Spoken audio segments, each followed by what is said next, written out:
Chesapeake. Here. Hi, Magic. Hey, Gwen. Coastal Carolina.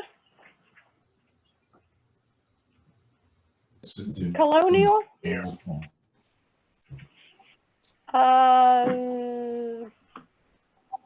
Curling Club at Penn State. I don't know if you're on mute. Penn State here. You probably Curling Club of Virginia. Diamond State. Good morning, Herb. Glenn. Good morning, Herb. Finger Lakes. Here. French Creek.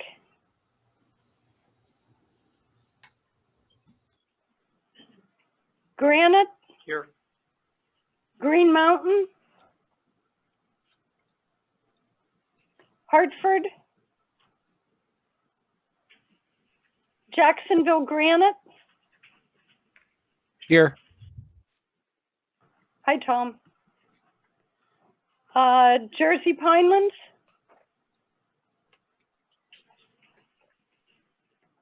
Cayuga Lake. Here.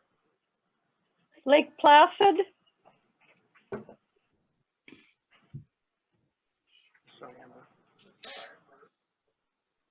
Here. There you go. Hi, Amber. Hi, Gwen. Loggerhead.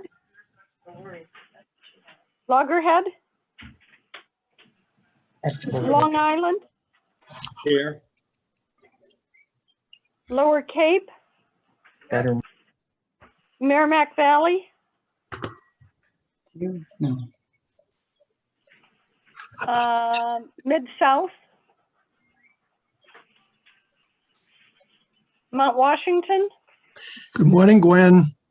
Morning, Paul. Nantucket. Nashua. Here. New Pond. New York, Caledonia. Here. Nittany Valley. Norfolk. North End.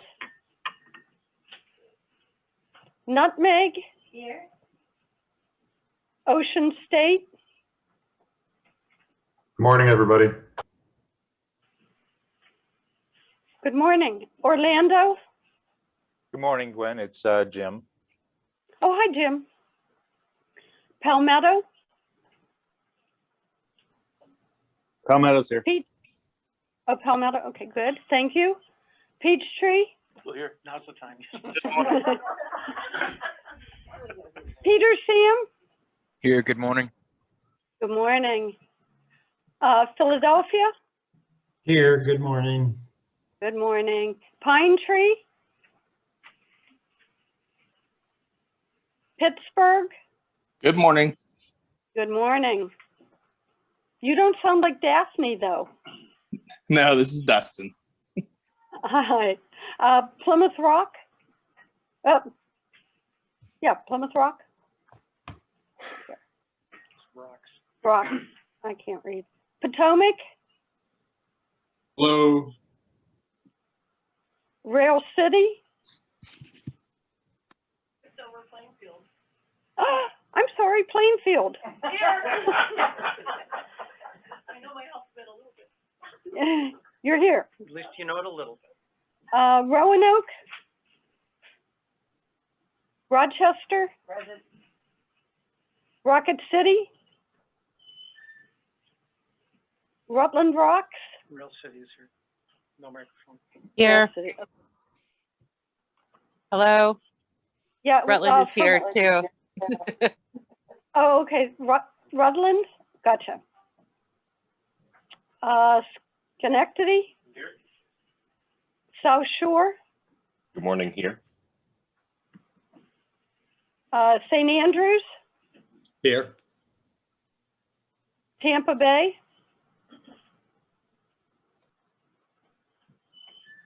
TCC. Triangles here. I didn't get to Triangle yet. Oh, A country club? Now it's triangle. all right. We're here. Upper Valley? Yeah. It takes a while to get through 73 clubs. Utica?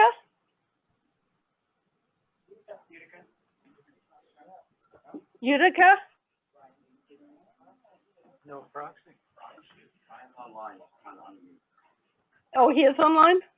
Okay. Well, Technology, it's Brian. Weston?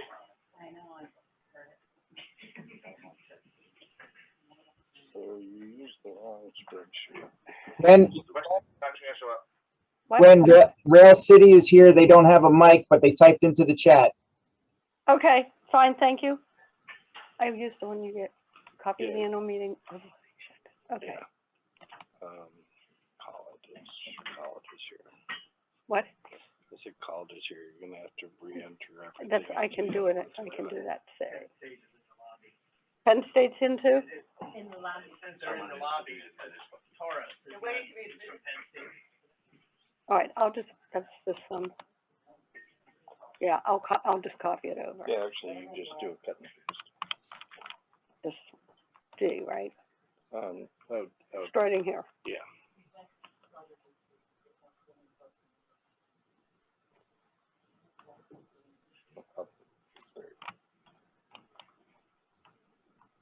Copy. No, because then we'll use it for the other. I knew I should have separated these out.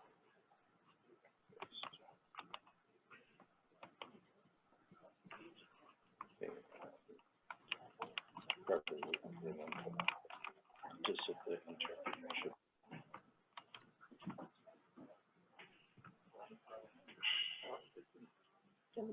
But we have more than 51. Yeah. We have a quorum, we're good. Yay. All right. We can start. Yep. Well, if you can hear me okay, I might just use the phone. Is that too weak, Matt? All right. Well, It's kind of low. you star 6 it.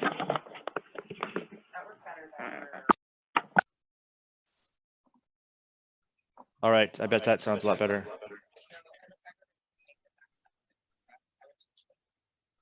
Yeah, I'm using it right now. This one. Oh, we need to turn this. You are unmuted. No. You are muted. How's that? Still? A little bit of echo.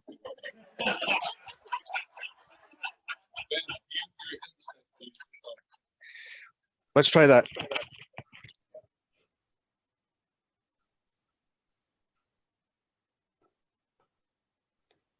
All right. Matt, can you hear me? Yes, we hear you.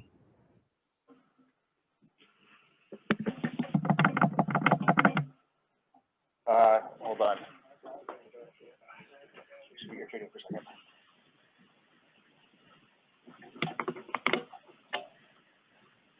Matt, I'm gonna use the phone. Can we unmute the phone? You just have to do the, what is it, Dan? Star 6? Oh, you're right. Yep.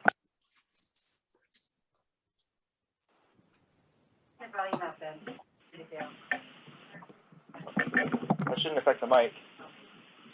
How's this? Yeah, that's fine. Okay, we'll use this. All right. Welcome to the annual meeting. Well, it's going to be short and sweet because we're a little bit behind time, and I'm not much of a conversationalist. So there's your welcome. At this point, I would like to do a moment of silence for the curlers that are no longer with us.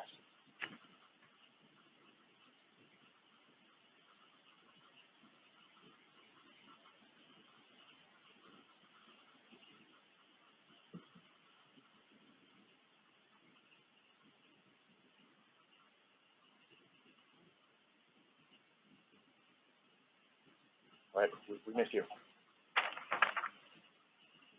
Next call to order is to appoint a parliamentarian, Jay Flanders. Would you accept the role? I got it. Perfect. Well, let's get rolling. I'd like to share my screen if that's okay, Matt. You should be able to. You're a host then. Perfect. Craig Doucette's here.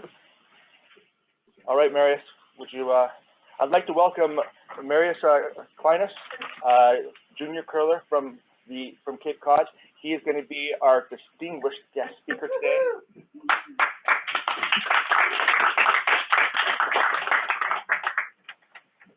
Take it away. All right, everybody can still hear me all right, right?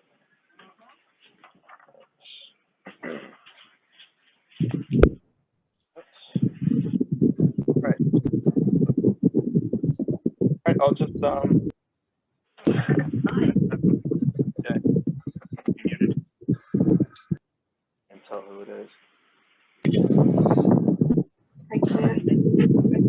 Okay, everybody check their mics, please, and just make sure that you're muted.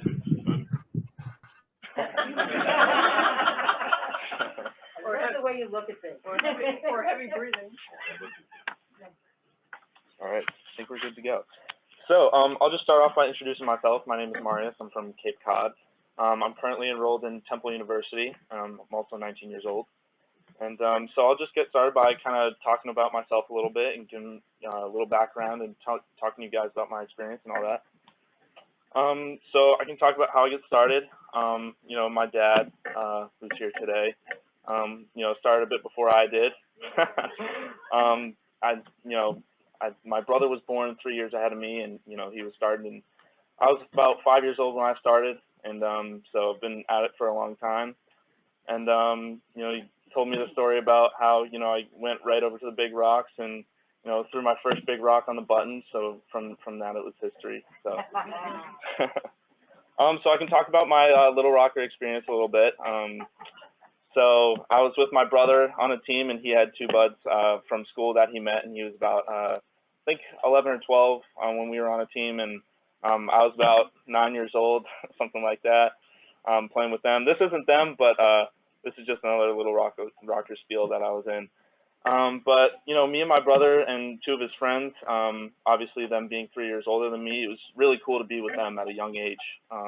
You know, always trying to be with my brother's older friends and all that kind of stuff was just kind of cool. And traveling around with them, that was awesome. And very early on, I just remember kind of having like a quick passion for it.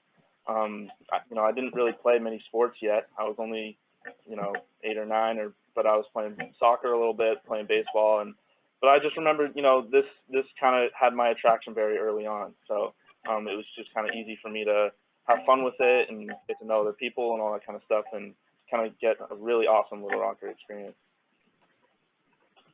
And so kind of throughout Little Rockers, it was brief. I didn't spend too much time in Little Rockers. I think I moved on to juniors when I was about 10. And my first Little Rocker spiel was here. And I mean, first junior spiel was here.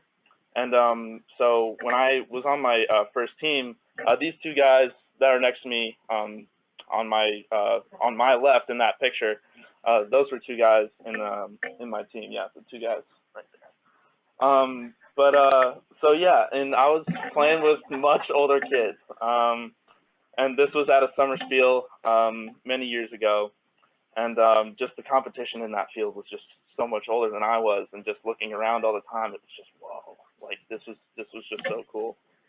And so I played with these kids for a few years, James, Truman, Griffin, and you know, I was just with them, and I remember Griffin was like already in late high school, and Truman and James, they were early on in high school, I'm pretty sure in this picture, and I was, I think, in middle school. And everybody else was kind of in the same thing as James and Truman, and you know, like I said, it was really for the people on the Zoom, we're not seeing the screen. You need to share the screen. Oh, sorry. If you want people on the Zoom. That's quite right.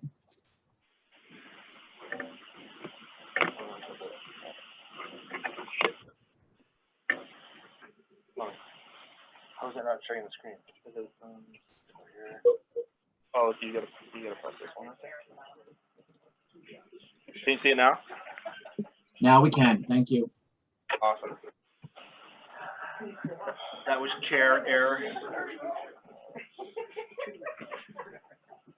All right.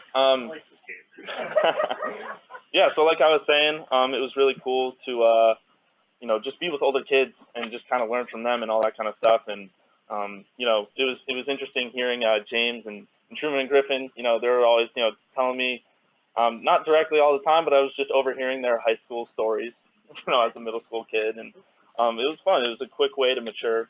For sure.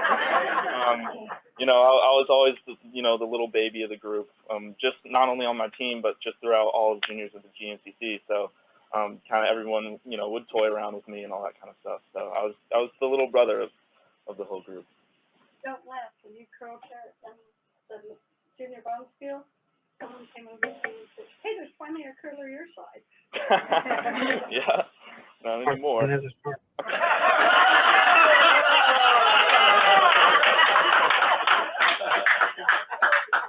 All right. Just joking. Just joking. Just joking. Just joking. So, anyway, so kind of moving on quickly, just from the junior team, I was with James, Truman, and Griffin, that team. I was with them for about 3 or 4 years or so. And after that, and they were all aging out, it was like, I was like, dang, like, I got to find some kids.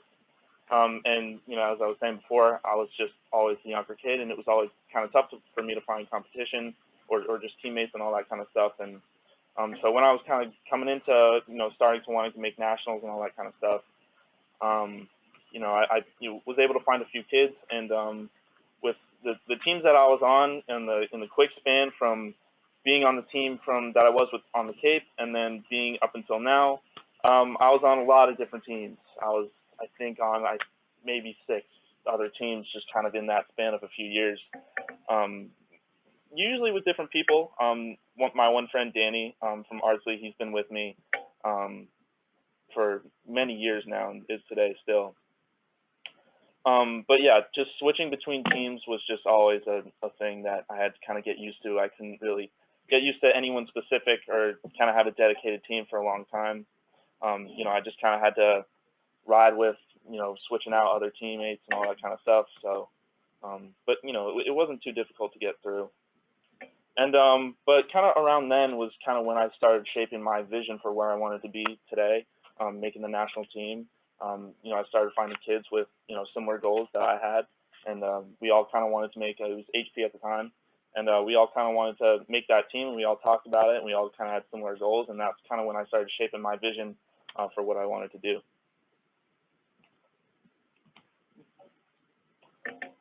So these are just, you know, a few of my teams that I've been on, you know, just 3. The one at the bottom here that's my team today. Sam Strauss, who's from Michigan, isn't in the picture right there. What should I do? What does it say? Later. Yeah, so this team is my current team today, up here.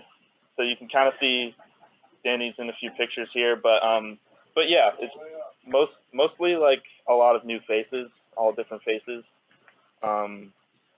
It just kind of goes to show, like, back in the GNCC, there was just a lot of people to meet. So I just had a good time with that, and I was able to meet a lot of committed kids. So yeah, I can kind of get into less about background information. I can kind of get into more experience and all that kind of stuff. So what made, you know, the youth curling Little Rocker experience, the junior experience, what made it so enjoyable for me was mostly off-ice stuff. Like just being on the road with my teammates, traveling with them, and just staying in the hotels, the Little Rockers jumping on the beds, and you know, staying in hotels and meeting up with kids in different rooms and all that kind of stuff, and being on the off-ice activities in between, you know, tournaments, whether they had, you know, dinners or fun activities, little boat races at Brimstones or anything like that, like just fun like off-ice activities. That's just what made it so fun. And that's where I made the connection to all my friends today, and and it was just really, really enjoyable, and it was really, really important to have those off-ice experiences. I really honestly think it's one of the biggest things with youth curling and trying to get people more into it, trying to get other people to know each other and all that kind of stuff. So I think it's just really, really important to just have those off-ice activities, and and for me, going back to when I was little, like just hanging out with all the older kids was just the coolest thing in the world. Even though, they probably, in my eyes, they never missed, but they probably missed just as much and all that kind of stuff. So, but just kind of getting to know everyone was just really, really important. And so also when I was growing up, like I said a little bit, I played baseball a lot when I was growing up, and I played football later on. I played golf, and really, really early I played soccer. But curling definitely stood out, and not just because it was dramatically different from most sports, but just the way I was able to connect with my friends. It made it so much more special. Going into football or baseball games, it's you don't have a lot of sportsmanship. You're all you hate the other team automatically. So it was just this really gave me a chance to connect with the other kids on different teams, and at Brimstone's we'd play foosball, all that kind of stuff, and just the friendships that I was able to make were just the best. And and the outlaw feeling I talk about a little bit was just my friends that I have from high school, that they don't get it. They don't get curling. I talk to them about it, yeah, I'm going this place, all that kind of stuff, and I'm like, oh, cool. So I don't go into detail with them because they're just not going to get it. But with my friends, it's they do get it, and I can talk to them about it, and it's something that they can relate to, and it's just something all different that we really do. And that's just, it's a cool feeling to have something that you can all relate to in a friend group and all that kind of stuff. And I've kept in really good touch with a lot of my friends. I still keep in touch with my old teammates and all that kind of stuff, and the older kids that I was with that have aged out. But I've been living in Minnesota a few times this past year, and I have this great circle of friends that are just really awesome, and they all motivate me, and we all kind of feed off each other. And so yeah, just the friendships that I've made were just really kind of out of this world. They weren't normal friendships to me. They were really, really special, and it's what made a lot of my junior curling experience really great. So what it taught me at a young age, as I was saying a little bit before, it was a quick way to mature, kind of being with these older kids. But as we all know, curling is a game of honor and respect, and I was able to learn from that, just by playing in the games and all that kind of stuff. And it was a really easy way to kind of gain that sportsmanship and empathy, just to apply it to just life in general. And so just the sportsmanship that I learned from playing in the games, and the way I was able to just kind of handle certain situations, without going extremely into detail, just using just the respect and the honor that I learned from it all, just to be able to apply it just to everyday life, just to so many other situations. That was just so important. And that's why I just see curling as so much more than just a game. It's taught me a lot of life lessons. I've been able to use it for so many things in my life, and it's just taught me a really great amount just about being a good person, I guess. So it's taught me a lot in that region. I've certainly had a lot of benefits today. My traveling experience has been really awesome. I haven't been anywhere exotic, but I've been to Canada a few times. I've been to Colorado for the pre-Olympic or the Junior Olympic trials. This is my team right there. And so in Colorado was awesome. Just being around the East Coast a little bit, that's just been so awesome. And just being on the road with everyone, it's just really cool. It's just really cool to kind of get that new experience. And for college as well, I truly think I was fortunate enough to get into my top choice of colleges, and I truly don't believe I could have gotten there without curling. curling, that it being, different than a lot of things, it gave me something to write about in my essay, in my college essay. So I think I did a great job with it. I did a good job on my essay, and I wrote something about something unique and something that the admissions office probably doesn't see very often. And so it's just benefited me along that college journey of kind of standing out a little bit and kind of, making me, stand out a little bit, just for something that I do. I'm very thankful enough to get the grants that I've received. I've received grants from my club that I'm very thankful for, and from the national team. I'm also super, super thankful for that. It's just a few benefits that I've made. And the connections that I've made are also probably just, when I look at the big picture of what curling has given me today, the connections are probably the thing I'm most thankful for. Just beyond friends, but the people I've met, I've met, pro-level curlers, Jennifer Jones, John Morris, Brett Gallant, Rachel Homan, Emma Miskew, Russ Howard, who's been super important to me. Just the connection I've been able to make just with pro-level curlers, and I've been able to connect with the great Russ Lemke, so that's huge. And so so I've just been able to make like really, really solid connections and just have people there for me. And the curling community is just so nice. It's everyone would do anything for me, and for the people that I know. And Russ Howard, one of the all-time greats. A few years ago, he was like, hey, like, let me come to your team meeting, like, let me talk. And I was at a camp in Moncton, and there was tons of kids at this camp, and we were all having lunch, and Russ comes up and he's like, hey, let's go out on the ice, let me work with this quick.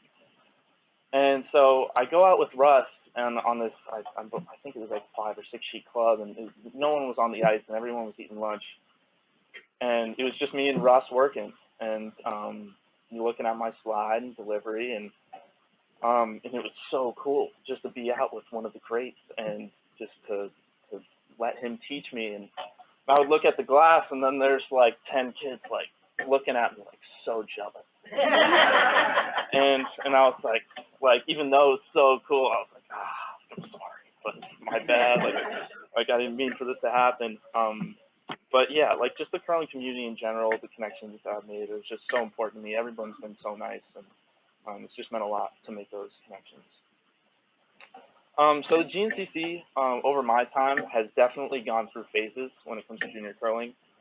I remember early on, like when I was playing with those older kids, the Dunhams, the Dutts, the Clausens, Staperas, just going through all of that as a really young kid, is just like that competition was like great. And the team that I was on from the Cape, we never made it to nationals. We've had a few upsets in play downs, but we never quite got there. But the competition early on was really, really tough. And throughout my time as I went on, it's not like the competition got easier. Competition just got a little bit down. Is that a question? Yeah, no more. Anyway, so yeah, later on, there was less competition, and it was, I don't want to say easier, because that's just, the teams that I was on definitely had to work hard for it, and everybody else playing did work hard for it. But I just remember, playing down a few years ago, and there being like 4 teams or 5 teams, and trying to find teams that get into it. And early on, it's just having those names early on was just, it was a very very big difference from kind of how I started and kind of how it was later on. But like in any sport, just the competition that you're around is always going to motivate you. Like just being around all those kids early on that were just all really good at the time, that was just such a huge motivator to be better and to try to be one of the best. And I wanted to get to their level really bad. And it was just a huge motivation factor to kind of have that competition early on. And it definitely benefited me in the long run. Question for you. Yeah. you mentioned that early on there was a lot of competition in the GNCC. I assume that's when we had regional playdowns. Yep. So do you think that the regional system made for more competition here in the GNCC? And now you have to kind of go challenge in, right? Do you think that by that format change, we've kind of lost our junior competitive edge in the GNCC? Yeah, so it's interesting because I know they kind of split up into U18s and U21s. I remember mainly I was playing down in U18s when it comes to later on. But a lot of the U18 teams also did U21s, but yeah, losing that regional factor, I don't think it's had an impact on the GNCC in a way. I honestly, just looking at the whole country even, there were a lot of kids in Minnesota and Michigan early on that I knew of that were going to nationals and all that kind of stuff, and today they've also kind of lost it a little bit. It could be a regional factor, but I just it's interesting. I just think to be honest, I just think that the amount of kids just kind of lessened from that. But I think it could be a regional factor. But I played down in Evelyn for U21s in Minnesota, and it's traveling. It wasn't, it didn't suck like going out there.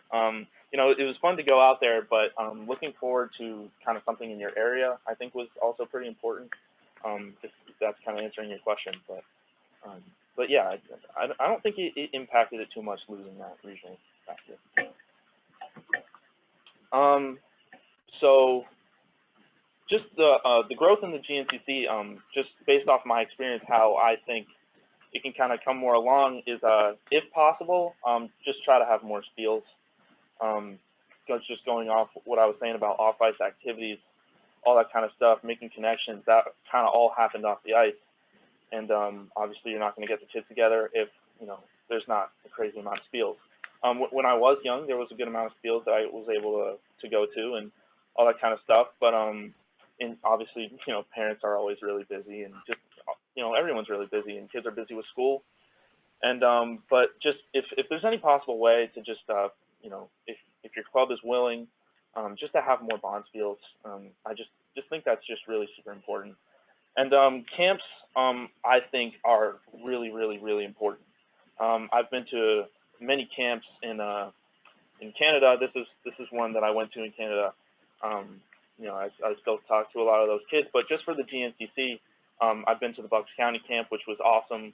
But the camp is where you can step away from kind of being on a team. I know teams go together at times, but I always went as an individual, and kind of when my other friends from the Cape, they aged out, like at camps is kind of where I like scouted around and trying to find teammates that I could play with and all that kind of stuff.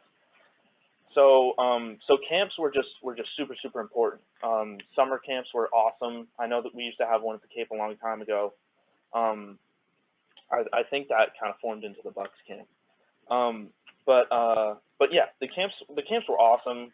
Just hanging out for a few days, being with a bunch of good curlers, good coaches. I know they always usually had to have like a celebrity down, and I was able to meet John Morris at Bucks County, and so camps were just really, really important to me in making those connections and kind of growing as a player as well. And this is just for individual clubs as well. I also think this is really important, less about a connection standpoint, but just about becoming a better player is practice time. Practice time is just super important to be able to just grow as a player. And when I was coming up and I was practicing and all that kind of stuff, I was that's where I found my motivation to be better. I didn't just randomly find it at home. I was out on the ice, and I found the motivation to be better and to grow as a player, like in any sport. But I just think for individual clubs, practice time is just super important. Whatever you can give the kids, really. I know a lot of clubs are just very limited, and but just anything that the kids can have. I had two practice days at the Cape, which were awesome. and I had league days. I played in the league on like Wednesdays and Tuesdays sometimes, and 4 days a week was awesome for me. I know there's some kids that I knew that were able to get iced 6 days a week, which is obviously great. But it's just whatever time that you can fit in. If there's not time being used for the ice, you know, it's not during the day and they're not at school, all that kind of stuff, then just give it to the kids if you can, because you know that's where we all grow. Yeah. As a junior, were you ever interested in or able to play in adult leagues at your club, or did you ever go to adult lawn fields? Yeah. Do you think that factors into your development? Yeah. No, I think. Oh yeah, sorry. So the question was, it was, you know, being able to play in adult leagues as a kid, and kind of the developing through adult leagues and being around adults and playing in adult tournaments. If I'm saying that correctly. So I think that was very, very important for me to do. I was very, very young when I was playing in these leagues. Phil could tell you. But yeah, I was super young, and you know, being around the adults, it was something to learn from for sure. You know, I didn't just play with them; they taught me a lot, and you know, they taught me a lot about sportsmanship. And it was a really good practice because usually the adults were a lot better than I was, and so to be able to play in club championships as well, and playing in adult leagues, all that kind of stuff, I think it was very, very important for me to grow. I know as adults, though, it's kind of like an adult thing. You know, don't always want like 10-year-old kids invading your league.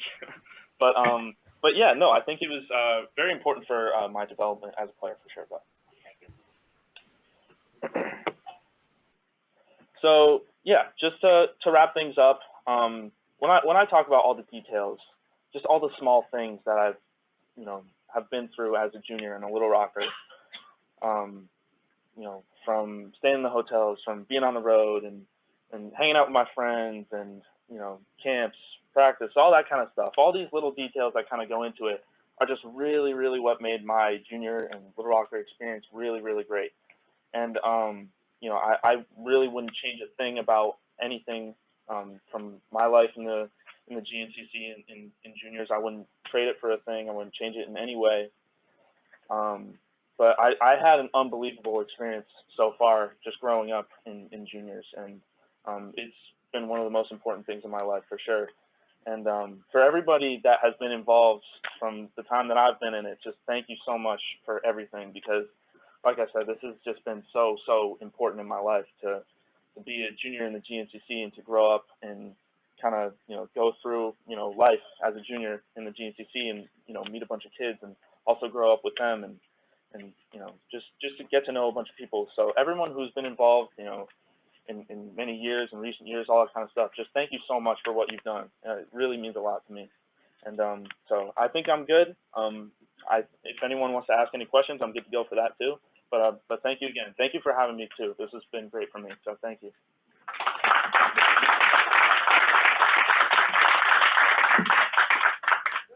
I have one question for you, Marius. Yeah. Do you feel that as a competitive U21 player, you need to move to Minnesota, or is that sort of highly encouraged in order to get to that level? Yeah. So on the national team this year, I completely planned. You know, COVID was so confusing, obviously, this year for all of us. But I moved to Philadelphia for school at the beginning of the year. And, you know, I was planning on just doing weekends, and I know a lot of people in recent years that have been on the national team that have lived on the East Coast or lived in Seattle or anything like that, and then have played on the national team and not really have had any issues. But with me and the way COVID was going, and just in general, because I know this has happened before COVID with other people as well, just kind of the way it worked was whenever I was out in Minnesota, obviously it was just so easy. And, you know, just traveling and practicing and being with my whole team. I have a teammate from Ardsley who's now moved out there. He goes to the university out there. Teammate from North Dakota, teammate from Michigan, Wisconsin. They're all collectively there. And it made sense for me to move there for a few months at a time. And it's not encouraged. No one from the program is going to be, hey, you know, you need to move to Minnesota to succeed. It's never going to be like that. It's never really too encouraged either. But it was just easy for me, and I was thankful enough to have friends that were able to give me a place to stay. But when it comes to being encouraged, it's never strongly encouraged. If you want to do it, great, that's totally fine. I know a lot of people have, especially this year. But yeah, no one's ever gonna push you to move there as long as you have ice at home, and you know you're still practicing, you're still maintaining a good pace to be at the level that you're at. I think that's just the most important thing, for sure. Anybody else?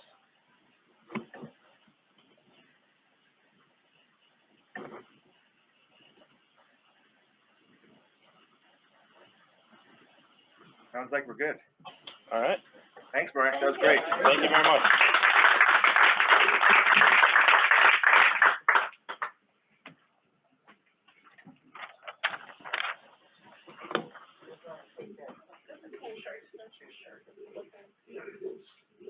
I need to stop sharing. There.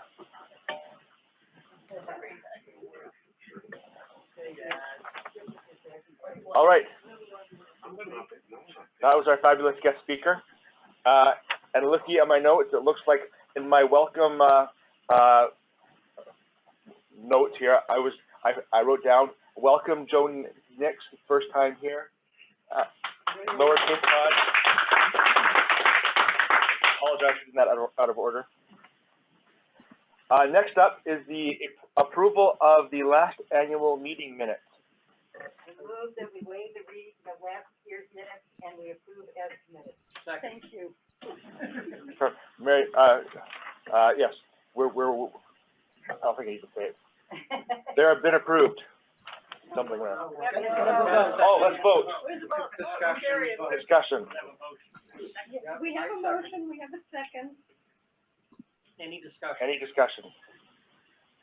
Call the vote. I'll call the abstentions and against, and then the rest we'll just assume is for. So. Unmute everybody then. Well, Matt will do that. So, is there anyone against the motion?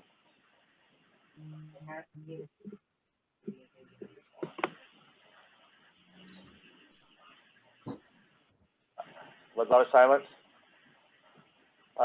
Anyone who wants to abstain? Okay. We have one abstention. And the rest are, I think it passes. All right, approved. Thank you. Sorry for jumping the gun there. I need to get to this screen. There we go. Correspondence by Gwen. We had, I'll bring it over. no, I can come up, this will be short, like me. I keep doing it, I know. The GNCC did have correspondence. We had a letter of thank you from Olga Mitchell for a donation made in Peter's memory. We had a letter of thank you from Doug Ruffles for the donation made in Sally McKenzie's memory. Those were both past presidents of the GNCC. And we received a signed photograph and a letter from the wheelchair team that for our $1,000 donation that they went to the Wheelchair World B competition, did very well, and they've qualified for the A championship, which will be in Beijing in October. And they were very appreciative of all the support from the GNCC.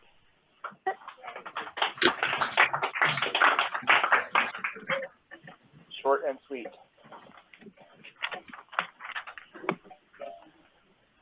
All right, next up, the treasurer's report.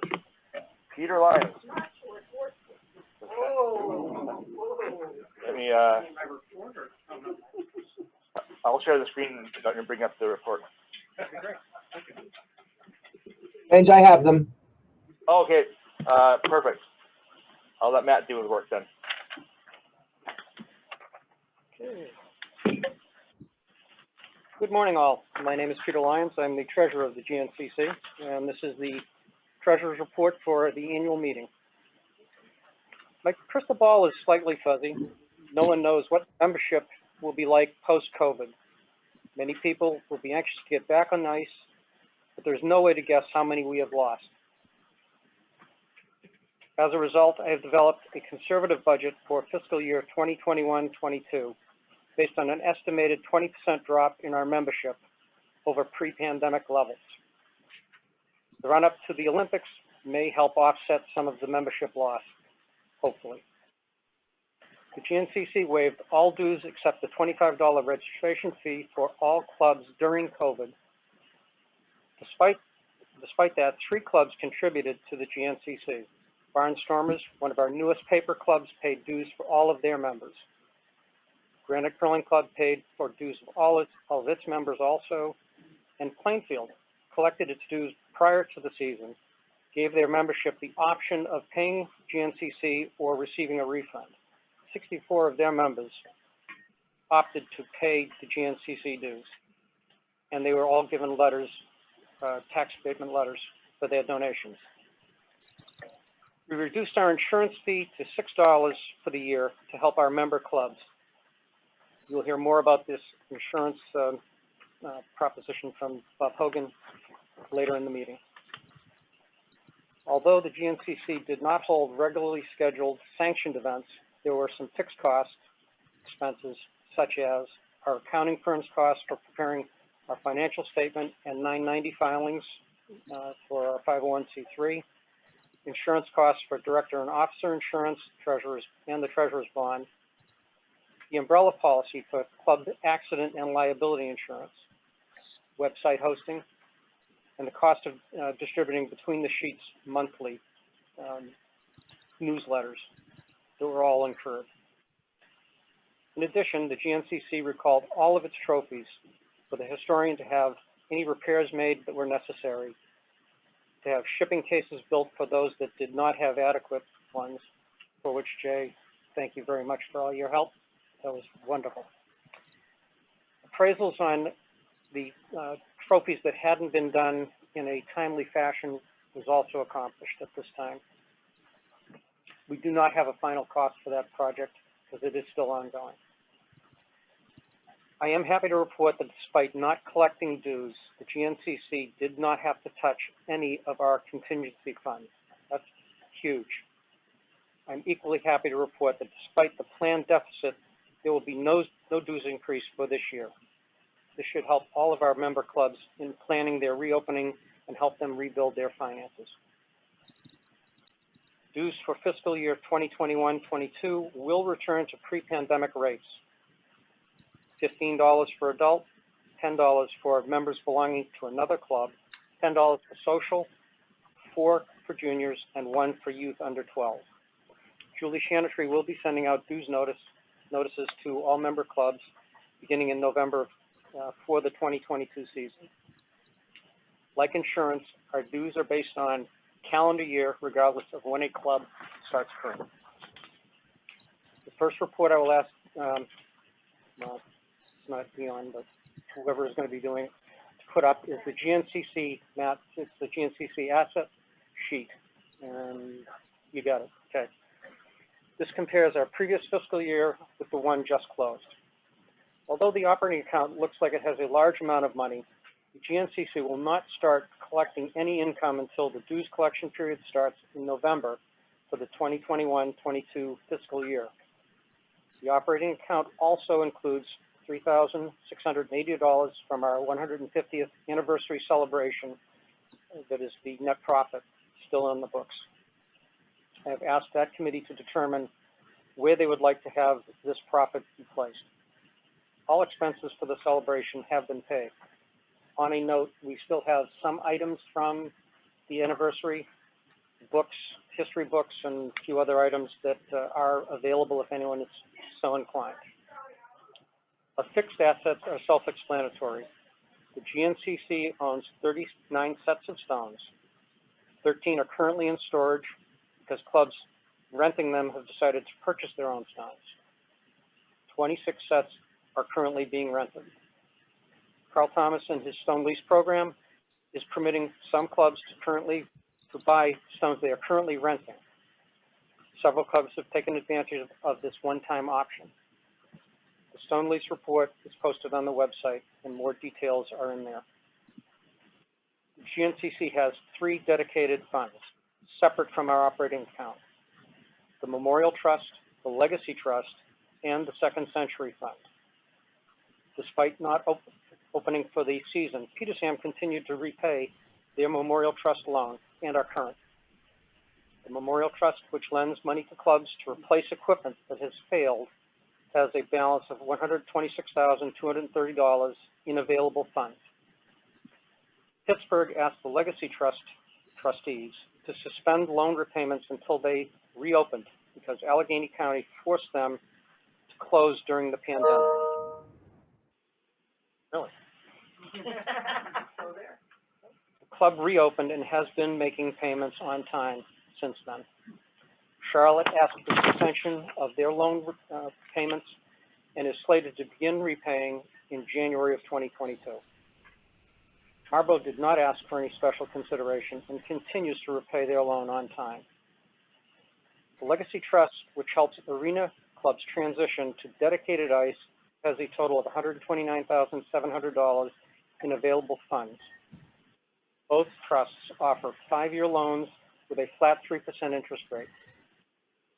There was no activity in Second Century Fund because we did not have our 2 camps or any other events for the juniors. The fund currently has $62,200 to supplement the budgeted money for camps and teams advancing to nationals in availability. The second report is my proposed budget for the 2021-22 fiscal year, which is posted on the website after discussion and approval of the board on Wednesday night. The proposed budget has a deficit of $11,000 based on a $104,700 budget, compared to $109,500 pre-pandemic budget. Based on a 20% reduced membership, anticipated revenues are to be $93,700. However, don't panic. There's a small surplus from 2020-21, and because most events were canceled due to the pandemic, we do have a surplus. The surplus will more than cover the deficit predicted from the proposed budget that I have given. We've added a new line item to the budget under instruction for the Curlers Outreach Program. Contribution to the 3 dedicated funds, Legacy, Memorial, and Second Century, have been reduced to reflect the probable membership reduction. These contributions are based on adult and social membership categories only. The proposed budget requires a motion and a second to accept, and a vote by the membership after discussion. Do I hear a motion? I motion we accept the budget as submitted. Motion is made by Dorothy Roach. Carl Thomas is seconded. And we are open for discussion.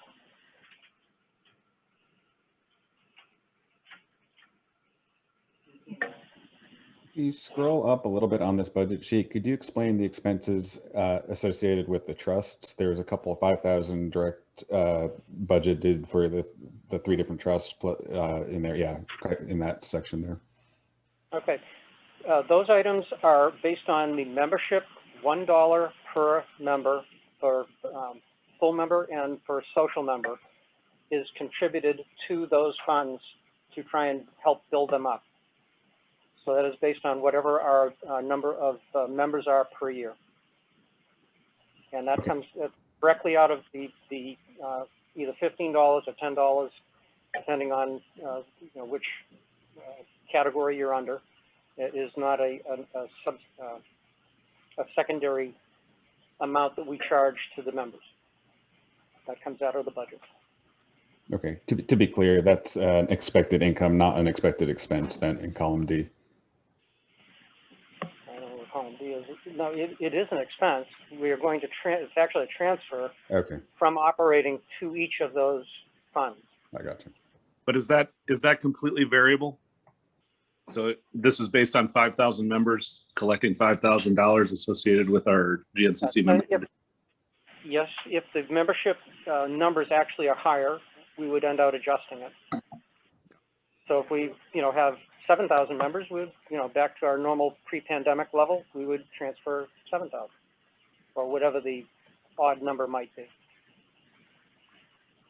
Hi, could you repeat the motion or put it on the screen? The motion was a simple approval as submitted. The motion made by Dorothy Roach was simply to approve the budget as submitted. Thank you. That was made by Dorothy Roach. It was seconded by Carl Thomas. And now we're open for the discussion. You mentioned expenses associated with the curler outreach program. Does GNCC have any plans to participate with a diversity, equity, and inclusion program over the next year? And if so, is there a budget for that? I have no idea. That would have to be something from the GNCC board, and I have not been approached to put anything aside for that. Okay. So I cannot tell you. I would have to defer to Benj to let him make a recommendation. Is that something you would like to see the GNCC move towards? Certainly, it's been on our radar very much, and USCA is trying to establish a program around it. I'm just curious how GNCC intends to work with both member clubs and USCA, but it's not necessarily a budget item. I was just curious if it had been considered because it might require funding going forward. I have not put that into our budget. Sure. Under the direction of the board, if that is what they would like to do, certainly we can find a spot in the budget for that. We would have to determine what the amount of funding level would have to be, and I cannot answer that. I'll make that an agenda item at our next board meeting, and we can as a board talk about that. But yeah, in the past, it's not something we've been focused on yet. Okay, thank you. Any other discussion?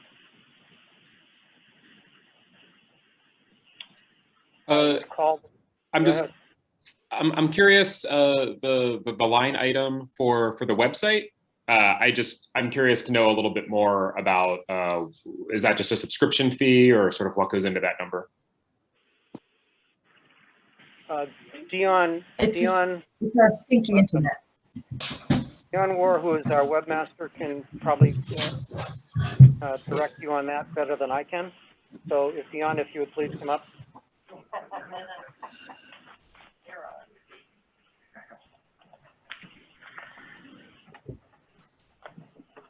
Hello.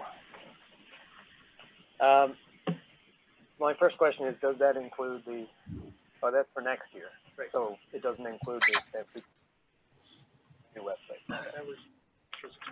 So that would be for hosting fees, domain name, and the bulk of it is to pay me. I do not volunteer for the website duties. I'm paid by the GNCC. He's compensated. He does a lot of work. Fair enough. Money well spent. So that's the bulk of the money. It's based on my estimate of hours for the upcoming year. Great. Thank you, Dion. And thank you for your work. Okay. Peter, there's a question in the chat. Neil from GNCC asks that the budget is based on a 20% drop in membership. If the drop is worse than what is projected, how much give is built into the finances before it becomes problematic?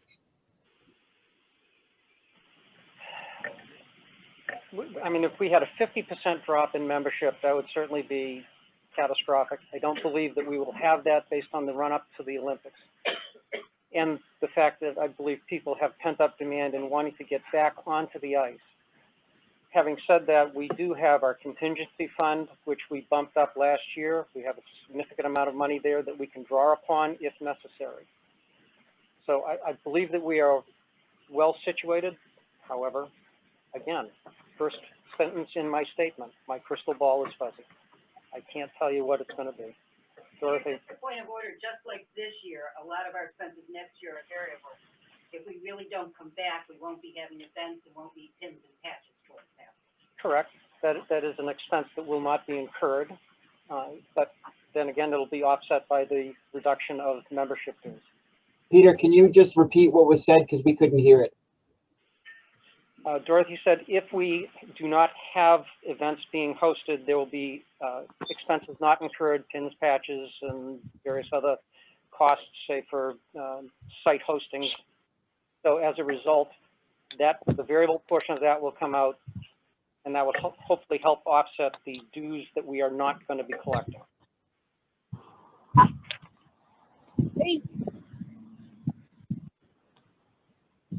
Are there any other questions? Not hearing any, I would call the vote. And I will work on Benj's premise of we will ask for votes against. Any objection?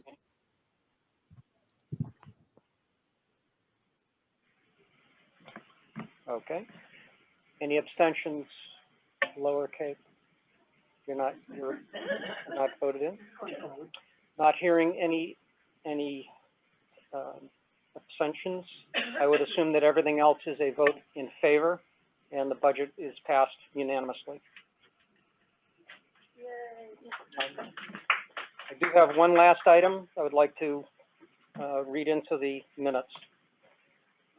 The accounting firm of McCaffrey T and Company is currently preparing our 990 filings and our financial statements for our 501c3.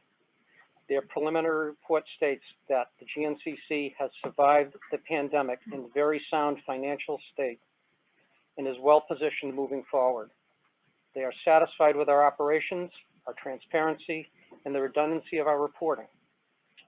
I am pleased to conclude this report by stating that the GNCC is in sound financial standing despite the pandemic. And I'm even happier to announce that we, again, will not have a dues increase for the 2021-22 fiscal year. And remind everyone that it has been since 2013 since we have had a dues increase for the GNCC. That goes to all of the board, current and past, and how well they do their jobs. And they should be congratulated.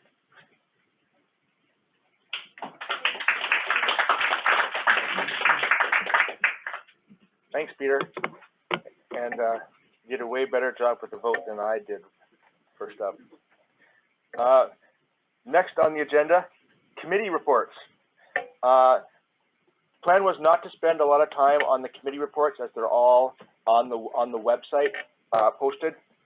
So if anyone has any questions about the committee, about the reports on the website, please let us know now or offline, and we will answer them. Do we have any general questions about the reports as listed on the website? Ben, just a question about the insurance. Bob's going to come up and Okay. specifically focus on the insurance. Number 7. Yeah. Benj? Yes. Hello, Benj? Can you hear me? Hey, I can hear you. Can you hear me? I can. Okay, it's Paul. I just have a real quick update for the senior women's. I believe on the website it was still to be determined, but it has been or will be held at Norfolk on November 11th and 14th. That's the Senior Women's Championship. So I just wanted to add that. We'll get it on the updated on the website. Excellent, thanks. And I know as clubs are getting more confident with reopening, scheduling more bond bills, so we might be a little bit behind getting all of our 5 and unders and GNCC events organized, but Bob and our new man, David, are on the job. So I expect to get that all lined up and ready to go for the season shortly as the summer moves on. Is there an update on club playdowns? There is no update on club playdowns. Well, we don't. Yeah. Well, I don't have nothing for you at this moment. A bunch of Oh, you want to bring up the chat? Usually Matt tells me if anyone needs any, if it's really chatting. There's nothing new on the chat. Okay. Well, Benj, I thanks have a for, question. Benj, go ahead, it's Nancy from Brimstones. Nancy. I have a question about events that were scheduled at clubs, you know, like I think Brimstones was scheduled to host the Kaiser in 21, which didn't happen. Do we just, I mean, I would assume that we're gonna, I mean, that's probably the wrong thing to do, that it would just kind of roll over to 22, but that's not the way it's listed on the website right now. That is my bad. The website is a lot of date, but that is 100% our intention, Nancy. We're Okay. going to roll the events forward to the clubs that were supposed to host them, unless though that hosting club can't or decides not to host the event. Okay, so we can put that on our calendar and plan on it going forward. Absolutely, yes. I've been Okay, terrific. All right, that's what I thought. Just wanted to clarify. Thank you. Thanks for bringing it up. Yes. Could you ask people that are on Zoom to identify themselves when they're asking questions? Yes, I will do it. Are there any other questions? All right. Well, happy to answer questions offline. Well, I like embracing the technology and having all the reports on the website for everyone to peruse. All right. So let's get to the insurance report by Vice Chair Bob Hogan. Yeah. I can share it so everybody can see it. I'm going to share my screen. Let's see. That's all right, Bob. Hello, everybody. My name is Bob Hogan. I've been the insurance chair for about 4 years. And I must confess, I was in the wrong place at the wrong time. And hence my 4 years later. So what I know about insurance is really what I've learned the last 4 years doing this. This year, well, let me just take a step back. So there's always questions about the participant side. So on our chart, you'll see the accident part. It's a separate underwriter, and it's a separate policy. And underneath that, the general liability policy, that's the one every club needs. Every club in the country has some kind of liability policy. The participant or the accident policy is actually sort of bundled with the liability policy, which makes the liability policy cheaper. So, you know, we provide it, but it really comes in conjunction with the liability policy. So there's been discussion about that last year. We go back and forth between our plan and the USTA plan. They're really simple. They're very close. But as I said before, if you have, it's a secondary insurance policy. So if you have your own healthcare plan, this kicks in after that. So in my 4 years, I think we've had 3 claims, because normally your personal healthcare would cover that. If it doesn't, or if you have no healthcare plan, if you have a high deductible, then the accident plan would kick in. So it's important, but not critically important. The liability, where you can see the big numbers are, the $1 million numbers with all the zeros, that's what's important for every club. So every club in the country has insurance. And the reason I'm speaking to you now is because we initiated a new plan this year with a new underwriter and a new agent. And we had to do that, in our opinion, because the USDA created, or was actually mandating, if you will, a national insurance plan, which we technically don't know all the details of. But what we felt was the GNCC's role is to give everybody, all our clubs, a choice. So I just when you really logged in, but when you look at the country, 80% of the curlers are not in the USDA plan. So 80% are going to be affected by this. And I've talked to a lot of clubs in and out of the GNCC, and there's more questions than answers. So that was like sort of our first thought, that maybe we just want to take a step back. Within the GNCC, it's interesting, 70% of our clubs are in our insurance plan. 30% are not. So we give, obviously they have a choice. we're not mandating that policy within our own club. So we kind of felt like maybe the national organization shouldn't be doing that either. And they have their own reasons for doing it, and we'll let them communicate those. But the GNCC as a whole, our focus is to grow curling and allow our clubs to grow it. And this organization, as Peter went through, has a lot of assets and services to support that growth. The insurance plan is just one of them. So the USCA raised the dues from $34 to $40 to reflect the new insurance plan. So everybody in the country who signs up will be in that insurance plan. And from what I can tell, what they're doing is they're using the accident plan I mentioned earlier, which isn't totally necessary if you have your own insurance. It's being used to drive each club's membership to the insurance plan, and then the assumption is if there's enough participation, ultimately they'll award your club the liability policy. So when we go liability, you sign up for that, you get the participant. What they're doing is they're saying, well, we need to see total compliance, is what I was told, at the personal level. So everybody has to sign up. Once they do that, then somehow you'll get the liability policy. So we're not comfortable with that. And again, maybe it will work, and if so, we'll revisit this whole thing. But for now, the idea was to give the GNCC a choice. So I called our Roger Rowlett, our USCA rep, did incredible work trying to communicate sort of our concerns to the USCA board and to the management team. And we really didn't get a lot of satisfaction that they were going to adjust. Our idea was maybe you ought to make this insurance plan optional. That's what we do, okay? And the clubs will figure out if they need it or not. If it's a great idea, they'll join. If it's not, they'll do their own thing. That was rejected. I then called our insurance agent, and through a historical fluke that I inherited, our insurance agent was actually introduced to the USCA. So we had the same agent for both plans.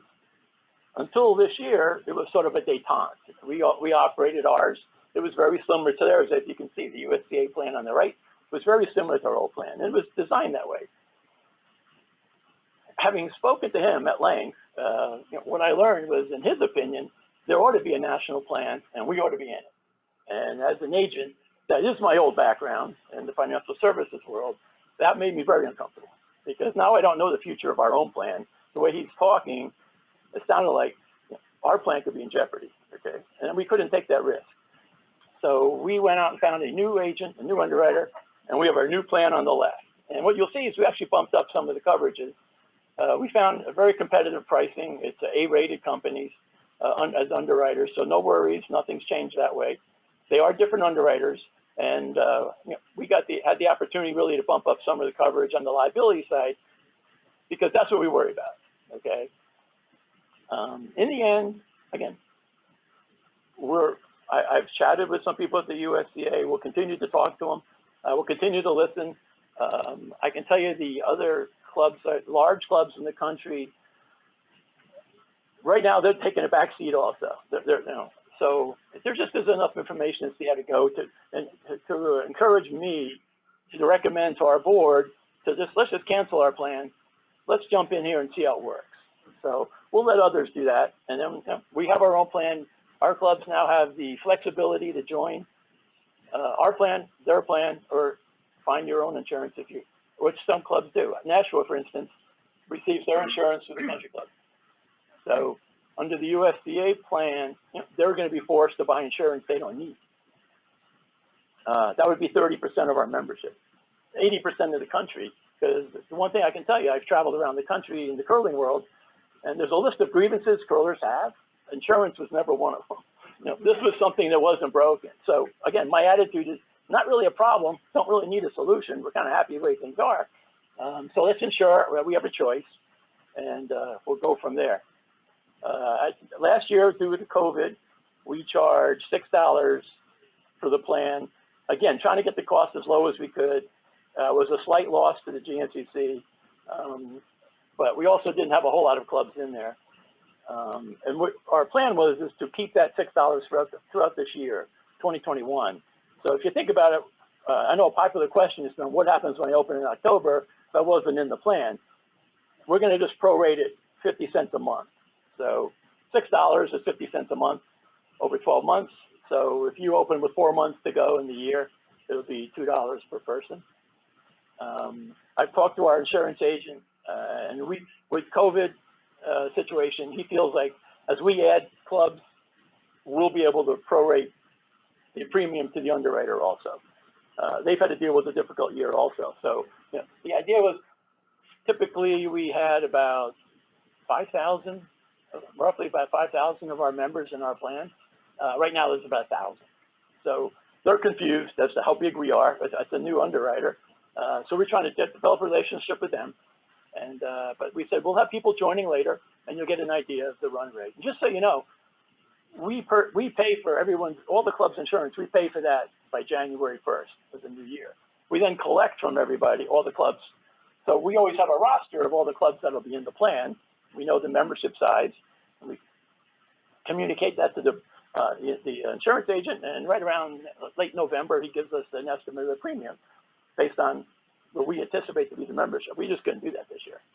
So, you know, we told them, why don't you figure 4,000? And they were generous enough to base our rate on 4,000. Right now, they're just covering 1,000. So I'll leave it at that. If anybody has any questions, usually there are. So go ahead. So under the current situation, the way I understand it, the USDA has increased their dues and forced us all into insurance. And if we just pay our $40 dues for each member, we're paying already for the insurance. There's no opt-out, right? That's what they said. I want to repeat that. Dorothy, just ask clarification that the new $40 dues include $6 of insurance, and there's no opt-out, which is our understanding. I don't want to steal Roger's thunder, but he may speak to this a little later after me.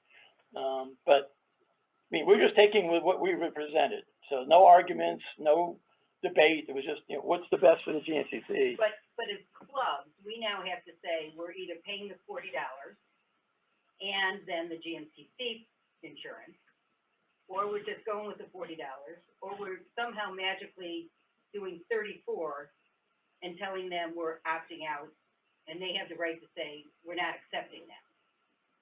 I don't know how we get past this because they put it into their dues to also do GNCC on top. Correct. We as an organization go, no one in here is paying 40, we're all paying 34. So what Dorothy is saying, I'll just repeat. What Dorothy's asking is, and she's correct, the options as we have them, because I did ask if they could make the insurance part optional, which would obviously benefit 80% of the country, because as far as I know, 80% of the country is happy with their current insurance plan. If we could make it optional, that would be $34, and you do what you've done in the previous couple of years, mail that check to the USDA, and would they cash it this year? The answer is we don't know, because they're looking for 40, and as far as I know, that's what they're charging right now. We suspended dues last year, so but they did not. So as far as I know, it's $40, and your club will have to decide, would you like to pay the $40 and join their plan, right, or pay the GNCC, the 15 membership, because you have to be a GNCC member to be in our insurance plan. Pay the $15 membership fee, the $6 right now to be in the plan. And I could add, it's a bit of a touchy subject, but we do have a growing list of clubs that aren't joining the USDA. So they're going to save $40 and and pay us the $21 and be insured. That's also happening throughout the country also. That's the other option, because for a lot of clubs, they really don't do anything for us other than put a team in the Olympics. That's the raging debate, if you will, the value proposition. I don't know if this is the right time for that, but that's one of the options also, and that's what we're seeing. So from the GNCC's point of view, we got to be sure our clubs have a choice. Joining the GNCC is voluntary, as is joining the USDA, right? So and as I said, my first line, I think, was everybody needs this liability policy. Okay, and we attach the accident with it, but we all need that. So we need to be sure our clubs have the ability to get that on their own terms, if you will. Roger has a question. Not a question, just a clarification. And not to get too far ahead for my presentation, but my understanding is that our charge will be mandatory. Yeah, Roger's just confirming that the $6 charge will be mandatory. And I might add that it's interesting that this is the first year of the new plan, so everybody knows they're charging $6 because it went from 34 to 40. In the future, you won't know anymore. And I will say other NGPs that I've been involved with, you know, they do have insurance within their annual dues. I would argue they're organized differently than the curling world. We have very tight-knit clubs, very well-organized clubs. We're actually separate legal entities, as opposed to like my triathlon club or something like that, where we're a bunch of individuals. So I think maybe it's more suited to that. But again, that'll be the debate this summer. Bob, Nancy from Broomstones is asking, to get on the USCA plan, do they need to have 100% of the members participating? That's part of the stuff we don't know, Nancy. Because as I said, we write a check to have everybody covered on January 1st, and then we actually wait for the clubs to mail the insurance check along with their application. And as I expressed to the USCA, I said, you have to understand, in my personal club, we don't collect all the dues the day we open, say October 1st. But we do need insurance on October 1st. So where do you plan on doing that? How do you plan on doing that if you're relying on all individuals to accumulate their payments whenever they come in? Could be November, it could be December, but my club just opened in October. So, the insurance can't lag, right? The first day you're in there making ice, technically, you should be covered for sure on liability, even before the curlers hit the ice. So good question, and the answer is I don't know, and I think some of the logistics is troubling. I just don't understand how you're going to do it, because as I said, you're trying to drive membership compliance to then award, if you will, or what's the best word, just present the liability policy to the clubs. That's the one we all need. So, not sure on that one, Nancy. Well, I have the same question. The way that USDA has it set up, basically, they give you your liability depending on compliance with your members, and you're kind of in the air waiting for them to do that, and if they don't do that, you're operating without any insurance. That would be the worry. I'm sure they have to fix that because it's. Could you repeat that? Yeah, sorry. So it was just a follow-up question that, as far as we know, how to phrase that. Is it true that there's a chance that clubs could be opening without insurance based on a lack of compliance from the membership? For say an individual club that has 100 members, they've only received checks for or payments from 50. What are they going to do? The answer is we don't know. I think they'll probably, in my opinion, they'll probably give you, the insurance and then just beat you up and figure out a way to get the payment, and then you'll have to deal with them on that matter. I would imagine. I should also say, Sport 80, when it was first announced, there was a component in the software that was supposed to cover insurance. So the idea at the original proposal was that your club, all your individuals that sign up in Sport 80, and somehow through that they'd look at compliance. My understanding there is you're supposed to send a list of your rosters to the USCA, and then they will compare that with Sport 80. They will compare that with Sport 80 registration through your club, and like I say, at some point they're going to be happy with the compliance or the percent of completion, if you will, or percent of compliance, and then they will, have a discussion with you and hopefully, send you the liability policy. But I don't know that anyone's experienced that yet, and certainly nobody in the GNCC has, so I can't really speak any more than that.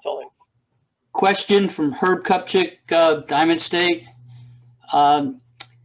When we first started battling the USCA with the insurance, it was because our plans were much better than what they had. What you're showing here is the plans are pretty much comparable. So what rationale can you give us for not joining the USCA and losing? I'm not going to get into the argument of benefits from the USCA, but whatever benefits there are from the USCA, we would be losing over nothing. I mean, why not do both? Why can't we give them pay their insurance and not do GNCC? What are we losing personally? He is looking for him. Our new plan is much better. Herb, if you look on the left-hand column on the new plan. Yep. The difference on the accident level is basically the deductible. We still have a zero deductible. Again, I know we argue back and forth about the use of it. And as I told you, if you have your own insurance, more than likely the accident doesn't matter to you anyway. But we would argue that we win the ties in the accident world with a zero deductible. They have said that they're going to maintain theirs at 1,000. The idea is clubs should have skin in the game. Now, my worry is if we have an arena club that has a bad night, we could wipe them out. So we pay a little extra for a zero deductible. And then on the general liability side, if you look down, I think almost all our numbers are either tied or higher than theirs from a liability point of view. And again, the idea, the big one for me was the abuse and molestation. I just wasn't happy with their levels at all personally. So we bumped it up by $1 million. And then we have a $6 million aggregate, which is their $5 million. And again, you don't need insurance until you need it. But the idea was in this day and age, talking to the insurance agent and say for a very competitive price, just about what we were paying before, we do have higher coverage levels. But again, your club should have your own meeting, have your own board discuss the pros and cons. And obviously, as we've kind of hinted, this goes a little bit beyond. It goes towards the value proposition. It goes to your flexibility. Again, if a club decides to go that way, we're fine with it. So you really can't answer the question. It's really up to your board to decide. Thank you. Bob, Ryan from Palmetto is asking if a club bought both the USCA insurance through the mandatory and the GNCC insurance, which would be the primary? Well, again, we don't know. I think what would happen was what our agent, I asked the same question. What our agent told me was when there's duplicate coverage, typically the insurance companies will split it. So there wouldn't, if there was a claim, their plan would take half the claim, our plan would take the other half. And Dustin from Pittsburgh is asking, so the price per member is $6 for the remainder of the calendar year 2021. Will this price increase on January 1st, 22? That's, first of all, it's $6 for the whole year. So if, and I know Pittsburgh's in our plan, so I've been talking to Daphne on that. So what's happening there is think about it as a proration. So if they if your club opens in October, okay, you're not paying $6, you're gonna pay 50 cents for October, November, December, or $1.50. That gets you to the end of calendar year 21. And then in calendar year 22, we just don't know yet. We'd love to have it not go up at all, but this is where we just don't have the experience with the underwriter in the sense that we only have 1,000 members in the plan right now. We're trying to go to 4,000. So what I'm hoping is we'll learn more in the fall as clubs open and they see our real run rate. They'll give us a better idea of what they're charging us. We should know by, obviously, maybe mid to late November. We should know that as we're talking to them.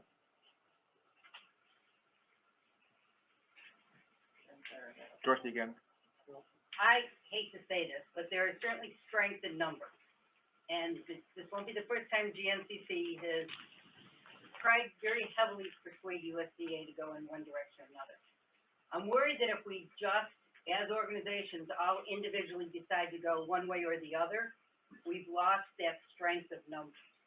And that it would be more influential if we, as an organization, said 55 of our members are not doing the USDA because you're forcing us to do this, or whatever percentage that is.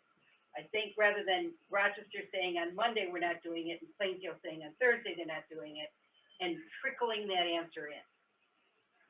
So I would propose that, I know you guys are still arguing as a board, and it's been a big influence on you, but I would propose that whatever, we do it as an organization, the GNCC organization, back to the USDA to say, this is the influence we're going to have on your plan because of what you're forcing us to do. Repeat the question. Good luck. I should have just moved the phone over there. Yeah. Dorothy is, I think, trying to summarize in a way that as the GNCC, as a group of clubs, as I said, 70% of our membership is in our plan, that there's strength in numbers, and we should be communicating that to the USCA. We have, and we didn't get much of a reception, is all I can say. But as I said early on, one of our policies is to allow our club boards to decide their own fate. So I really, my personal club we step back.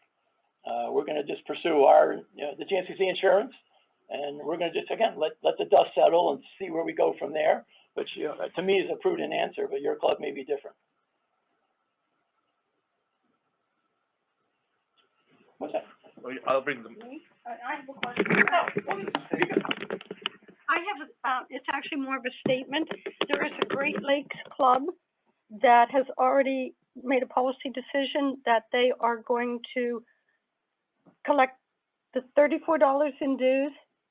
They are not having any of their members registered through Sport 80, and they're sending a check direct to the USDA because they are not buying the insurance. They have their own policy, which is fairly comparable to our new policy, and in their minds, better coverage than the USDA policy. And for Nashua, we're not joining the USDA because we don't want the mandatory insurance. We have our own insurance policy. When was that Great Lakes, like GNCC Great Lakes, or is there a Great Lakes Curling Club? No, it's a member club of the Great Lakes organization.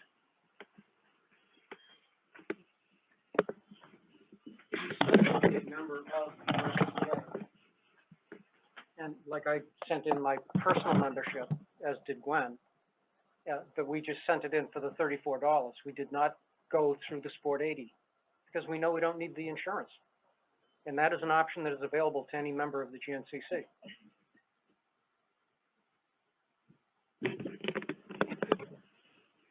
All right. Well, I know this is sort of a contentious topic. Are there any other questions?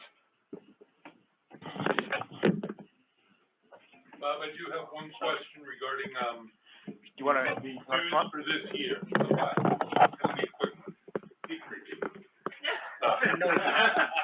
I know that you said that the dues for this year prorated at 50 cents per month. That's the insurance. I'm sorry. I got it. Do we need to pay that to the GNCC prior to stepping on the ice, or are we already covered? And will that be collected during the normal dues process? So normally you're already covered. So normally, as I said, in a normal year, everybody's covered on January 1st. If you're in the plan the previous year, you've told us you want to come back, and we haven't received the check yet. So normally you're covered because we've already written the check, so we already have the insurance in place. This year was different. We had about 12 clubs that were open. Those 12 clubs are in the plan. They equal about 1,000 members, and that was what I talked about with our underwriter. So this is different. So if you haven't contacted us, or let me put it a different way. When you open, if you weren't open, the first time you've opened in 2021, you have to contact me. If you go on our website, there's an insurance tab. It has all the summaries I've talked about. It has the waivers, and it has the application.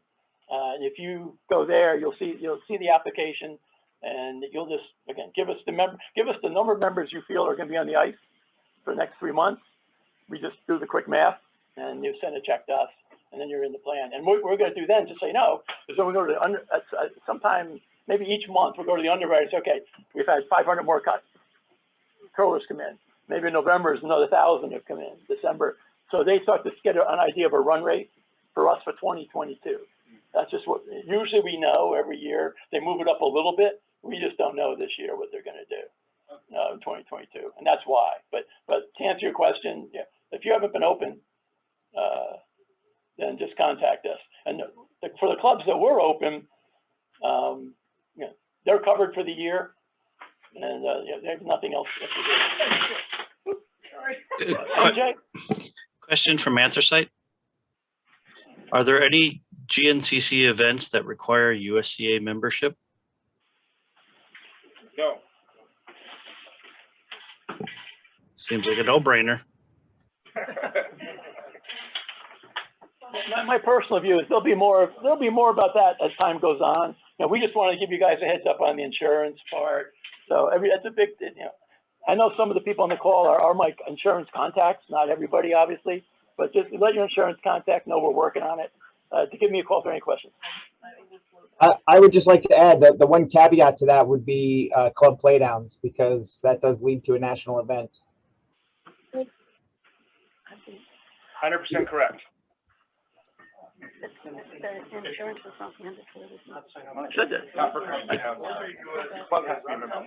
It's very and few. Arena Nationals also requires USCA membership, right? Those are voluntary. Other than that, there are no other, I don't think any arena clubs participate in the playdowns. Are there? Yes, there are arena clubs that play in playdowns. Play in a USDA event, you probably going to be a member, but it's an individual. Yeah. And you go, you pay. Don't pay before you win. All right. In an effort to move on, I know there's lots of questions, but we'll try and handle them offline. And Roger still has his presentation, so we'll probably circle back to it again anyway. Communications report by, again, the esteemed Bob Hogan. Oh, that'd be wonderful. Hello again, everybody. And I apologize. I've been doing the insurance for 4 years. I cannot make it fun. This is not a fun topic. I cannot do it. On the communications topic, along with Kristen, what we were kind of like wanted to model it after the COVID information we put on our website. What we'd like to do with the upcoming Olympics is, and you'll be hearing from us, I just want to give an announcement that we'd like to solicit the clubs the way we did for, what were you doing for COVID? How were you approaching it? What were the precautions you were taking? Same kind of idea for the upcoming Olympics. Because I've talked to a lot of clubs and a lot of people just at the bar and over a scotch, and people have said, you know, we tried this, we tried that. Don't let them leave without giving them something. There's the open house versus the learn to curl. So what we'd like to do is, be getting, the presidents and reps will be getting an email from us simply asking, what did you do that worked really well? Any suggestions? Maybe even what did you do that didn't work? And we're going to try to get that the next month or so. Start to build that out on our website, so clubs can go in there and just get some ideas on how to prepare, how to retain Olympic curlers. So that was really the communication topic. So we had. Thanks, Bob. Any communications questions? I'll take that as a no. Is there anything in the chat that we've missed, Matt? Nope, so far so good. Excellent. With that, we're going to move on to the USCA rep report by Roger. I'm going to share the screen again.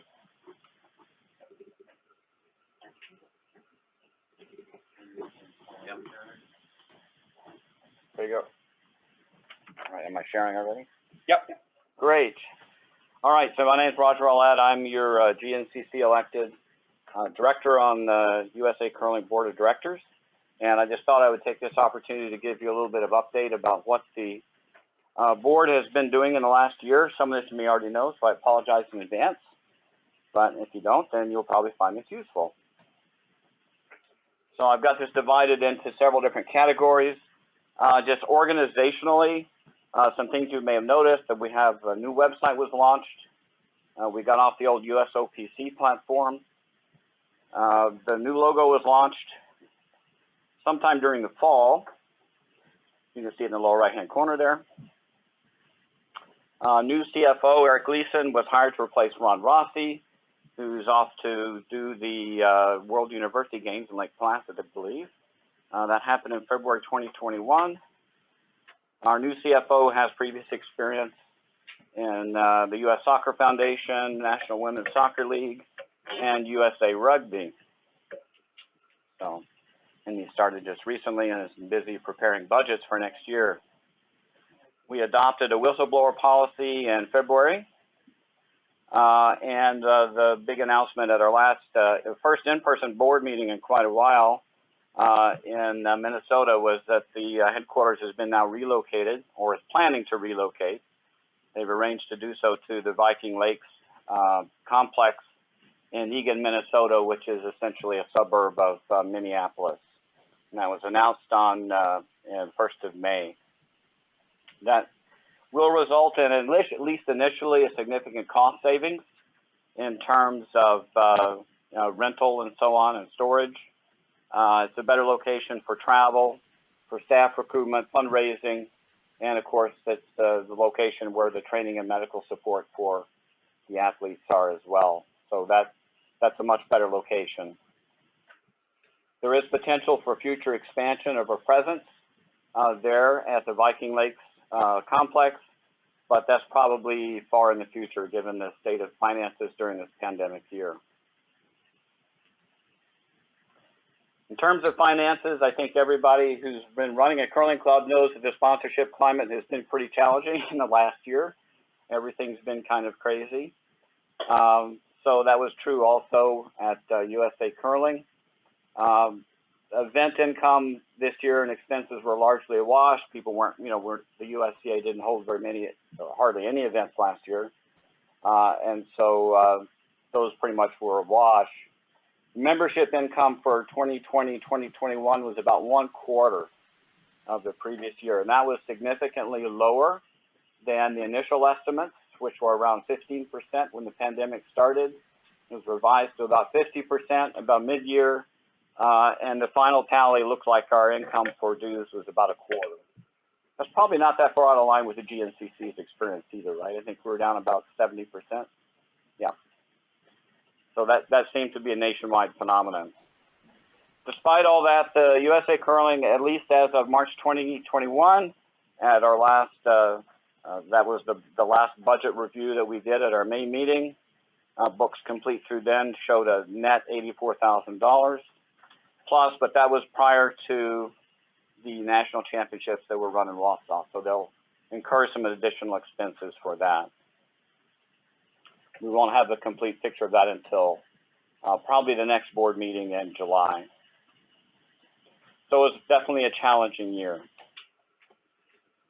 On the membership side, I know this is probably the one that clubs are most interested in knowing about. Just a reminder, it seems like ages ago, but I guess it really wasn't that long ago. In July 2020, the USA Curling dues structure was streamlined a little bit. There are now really only 4 classes. The adult kind of membership class is 18 and above, that's $34. Under 18 is $17. Social curlers are $10. And then if you're a member of the second club, there's no charge. That's what the other category is. At the same time that membership due structure was approved, the print version of the Curling News was discontinued. It is available online. I will mention for those of you who kind of escaped your notice, if you weren't open this year, the big change in the dues membership, or the biggest impact it'll have on your clubs, is if you have juniors that are over 18 years old, their dues went up from $17 to $34. So for us, we have 80 college members in our club at Utica. That affects virtually all of them. So just something for you to be aware of when you're doing your financial planning for the upcoming season. As you know, an individual membership model for the USA Curling was approved in September 2020, and that includes an additional mandatory $6 fee for personal participant accident insurance. Compliant clubs will also receive a participant liability coverage. Bob's talked about that earlier today. The insurance coverage that the USA Curling is offering is similar to the 2020 GNCC insurance policy, not the one that was in effect this year, but I guess it's actually 2019, right? Our old GNCC policy. I wish I could tell you what the compliance requirements are for obtaining the insurance coverage for club liability, but those details haven't been made available yet. As you all know, there was kind of an aborted rollout of the individual membership registration via Sport 80 that came out on Groundhog Day this year. That didn't go so well. I think it's fair to say that the CEO of USA Curling and the board chair were disappointed in how that happened. It occurred with very little messaging to clubs to prepare them for what was coming, and the timing was not exactly ideal for clubs that were closed, like ours. I don't know about your club. I got a ton of questions from members why we were sending them their renewal notice for their USA Curling dues in the middle of the season when we're closed. I don't know what I did. I just on your game. So at any rate, that.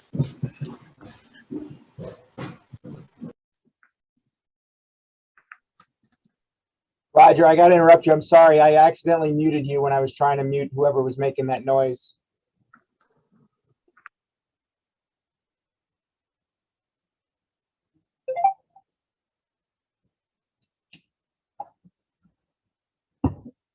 Roger, can you hear me? I accidentally muted you. I apologize. Okay, great. So as you know, that rollout of individual membership registration was aborted shortly after the rollout in February. I don't know when it's going to be reinstated, probably when we get more details about how the process is going to work. But currently it's been disabled, although I know the back door, how to get in. I can tell you that if you do join, and I did this while I was at the May board meeting, that you will see a charge for $40. It's not broken down in terms of membership and insurance. And your membership will run for the year, starting with the date in which you make your payment. So, and that's about as far as I know.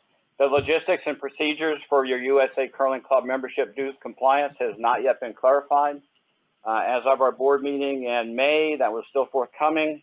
As of June 1, there were no updates, but the CEO, Jeff Plush, and the Director of Membership, Steve O'Keefe, have pledged to work directly with every club to assist them with the use of Sport 80 and dues compliance, but there's no timeline or details now that I can share with you of how that's going to work. So you'll have to stay tuned. I suggest that if you have questions, you send those to the USA Curling National Office. We did, as a board, adopt some temporary bylaws changes. I think that was during the Members' Assembly in November 2020. Closed curling clubs were relieved of the obligation to pay USA Curling dues if their clubs were closed. That temporary bylaw will expire on January 1, 2022. Also becomes moot if you open.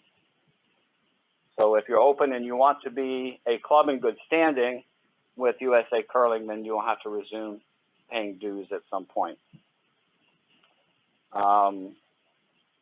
Then there was also a proposal to replace the Members' Assembly with a Council of Presidents. That was withdrawn, pending further consideration. I don't know if when, if any, action will be taken on that.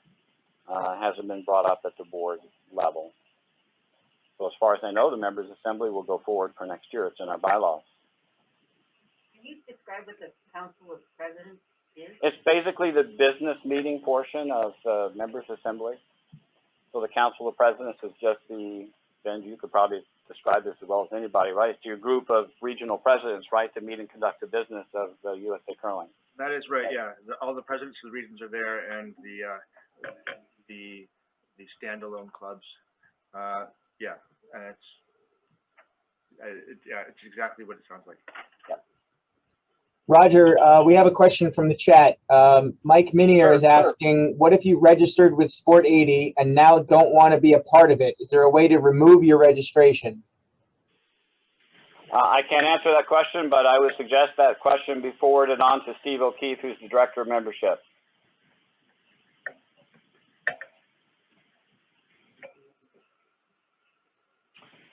So governance and USOPC issues. So in 2023, USA Curling will undergo its periodic USOPC audits. This is basically where the Olympic Committee simply looks at national governing bodies to make sure that they're in compliance with various of their requirements for Olympic sport. It's a fairly routine thing that NGBs undergo on a regular basis. So we're actually scheduled for 2023. There's a whole checklist of things that need to be complied with in order to be in good standing with USOPC, and they relate to various things like governance and finance and diversity, equity and inclusion, and so on and so forth. There's a whole laundry list. As a part of that process, there's a bylaws revision that's going on, basically to comply with USOPC standards. That committee is chaired by Gordon McLean.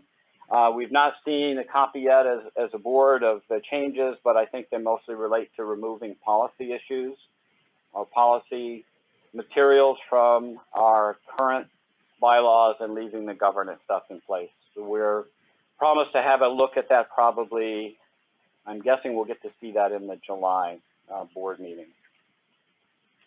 The one thing that will be changing by 2023 is that USOPC guidelines are now changing. Currently, it's mandated that the board of directors has to have a 20% representation of athletes. That will change to 33% by 2023. And if I remember correctly from my notes, I think it also requires 33% representation on committees as well for the USA Curling. And that's coming from the USOPC. That's not something we made up. Finally, so on a more happier note, competition and events. Well, on a bad note, most events for 2020 and 2021 were canceled. But the USA Curling was able to stage the U.S. Mixed Doubles Men's and Women's Championships in Wausau in late May 2021. That was delayed several times by scheduling conflicts with the WCF as they were trying to shoehorn all of their world events into place. I think we were originally scheduled, I think, to have the national championships when the Women's World Championships got rescheduled into the Canadian bubble. So that kind of threw things for a loop. I think by all accounts that went fairly well. We had pretty good YouTube exposure on that through the USA Curling YouTube channel. So it was great to see some events actually going off this year. On the happier side, the U.S. wheelchair team won the World Wheelchair Bees. This is not something that the board did, but I just want to note that our U.S. teams have done very well this year in a very challenging year. Winning that B championship means they're now qualified for the 2021 World Wheelchair Curling Championship in October. And would also note that our U.S. men and women's teams posted really strong results at the 2021 World Championships. The men made the quarterfinals or the qualifying round, finishing third in the round robin, and the women won the bronze medal at Worlds, which is a terrific result. Regular event scheduling is expected to resume in 2021 and 2022. I don't think a calendar of events has been released yet. The one thing that I do know they're going to go forward is the Curling Night in America is in fact scheduled to go on for this year. It will be in August and it will be in Irvine, California. And it's where it will be filmed. And the Olympic trials are scheduled for November, and they'll be in Omaha, Nebraska. The rest of the schedule, I believe, is still in development. But I think the optimism is that a relatively normal schedule can resume of competition for the next year unless things go south with the pandemic. So that's all I have. I hope that was informative. If you have any questions, I'd be glad to answer them as best I can, if I know the answers. Yes, Gwen. Roger, would you forward that to me so that I get the minutes out? I can indeed. Sorry. Hold on, I'm gonna bring it over. I've been burned before. I can always repeat the question. Hi, this is Dorothy again. So my question is, if any of our members sign up through Safe 80, they're automatically covered. What is it? 480, sorry. They're automatically covered by USDA insurance, and there's no opt-out right now for them signing up that way, is what I heard you say, $40 or nothing. Now, so as an organization, if we decide to go with the GNCC way, we've now got to keep track who signed up through the USDA and who signed up through the GNCC, or else our members will be double covered.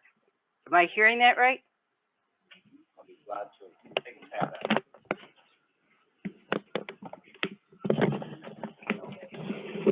Okay, so basically what I know now is if you join the USDA, and that will include a $6 fee for your personal accident coverage, then you're covered for that. At this point, I don't know how you get the club liability policy. So that's the one I think clubs are the most worried about. I think they're less worried about the accident coverage than I think as members of your board at your local club, you have to be 100% certain that your club is covered for participant liability because that's your big exposure. At this point, I can't tell you what the process is going to be for that and what kind of compliance will be required. This is one of the questions I've been asking since we passed this back in, what did I say, September, I guess, right? I've been asking repeatedly, what is the compliance procedures? The clubs really need to know when they're covered for participant liability. I can't open my doors as my club until I know that everyone out there on the ice is covered for participant liability. I could really, at some level, care less other than it helps my insurance costs if they're covered for medical, because most of them probably already have medical coverage. And Bob's alluded to that multiple times. So I can't answer that question right now. So the bylaws for USA Curling haven't changed. The bylaws say to be a club in good standing, you have to have 100% compliance of your members joining the USA Curling. So that's the bottom line. So how that factors into insurance compliance yet, I don't know. That guidance hasn't been issued in writing. And I don't know what the timeline is for reporting. I don't know what the timeline is for your members to join. And I don't know what the logistics or procedures are going to look like for verifying compliance during the year. My guess, and it's only a guess on my part, is that you will have to go through Sport 80 and somehow reconcile your membership with who's paid directly to them. But like I say, the guidance hasn't been issued. They're promising to release guidance. Of course, it's always been, we're going to do that in 2 weeks, but it hasn't appeared yet. And, clubs are planning now, so, I sympathize. And I apologize profusely. I mean, we should have some guidelines out, but they're just not there yet. So if we go with if the GNCC policy gets eliminated and everyone is forced to go to the USDA for their insurance, that eliminates competition. And what's to say they don't up the insurance another $6 next year or $10 the following year? There's no competition to keep the prices down. Roger, we have a question from the chat. Amber from Lake Placid is asking, is the USCA working directly with the Lake Placid University Games Committee? Not that I'm aware of. I don't think they have any relationship with the World University Games at this point. That may change, but currently no. All right. When is the one that's going to be at Lake Placid. Lake Placid. Yeah. When are they going to be there? I don't recall. I'd have to go back and check my notes. All right, are there any other questions for Roger? Oh, we have a question.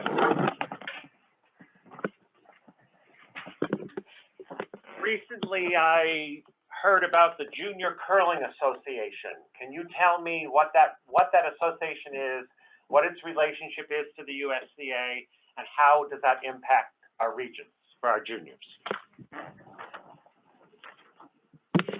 I would refer you to contact the CEO of USA Curling to get more clarification on that. So there's some sort of partnership been set up, but I don't know what the specifics of that partnership are.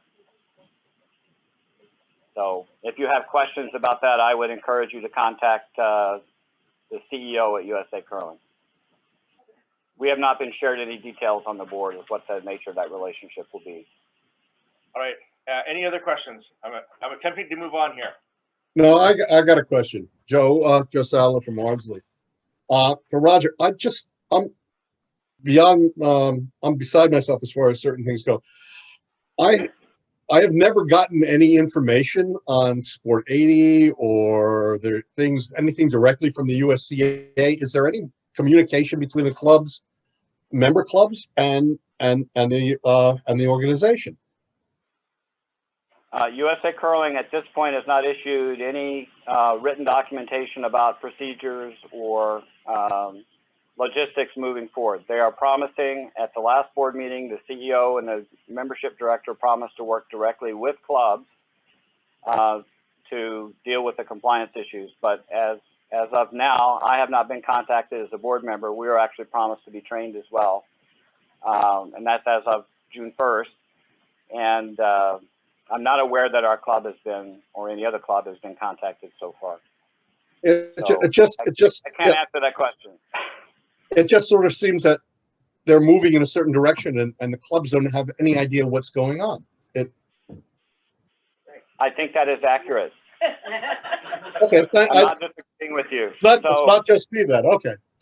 No, it's not just you.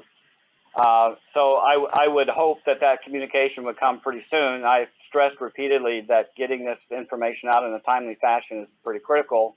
I don't know about your club, but our club is already printing up and, posting, getting ready to post on our website, membership registration materials for the upcoming season, which will start in October. And we can't wait much longer because that stuff's got to go to press and stuff's got to get posted, right, for cash flow. So I don't know what to say. It's not like this message hasn't been communicated. So this is really an issue of logistics and timelines, and it's important for clubs. Hey, Roger, the university games are January 2023. Okay, so a question earlier was when the university games are. Someone just looked it up and said it's January 2023. So, yep. All right. Is there no other questions? Thanks, Roger. Great. Thank you. I need to make a quick announcement. We will have a hard stop at 12:30. The kitchen is preparing our lunches, and they'll be served at 12:30. Okay. Well, we'll have to get a move on. Well, hopefully we can go through this pretty quickly. For the good of the GNCC, Gwen, what does that entail?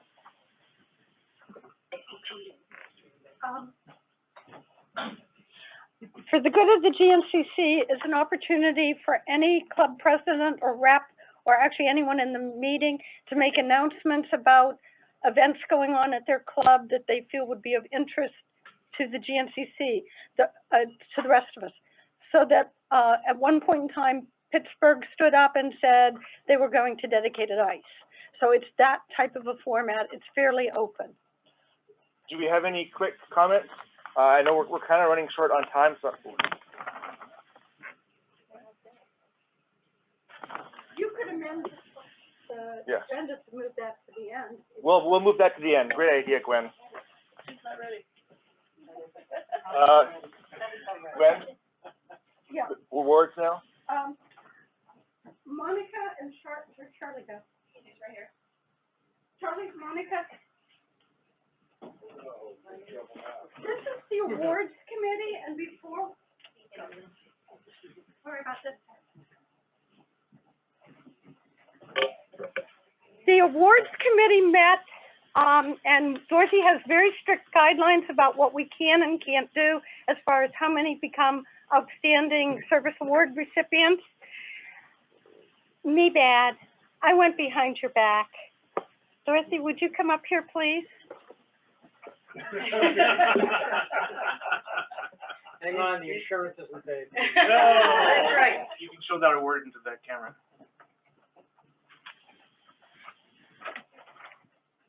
We're presenting this award to Dorothy Roach.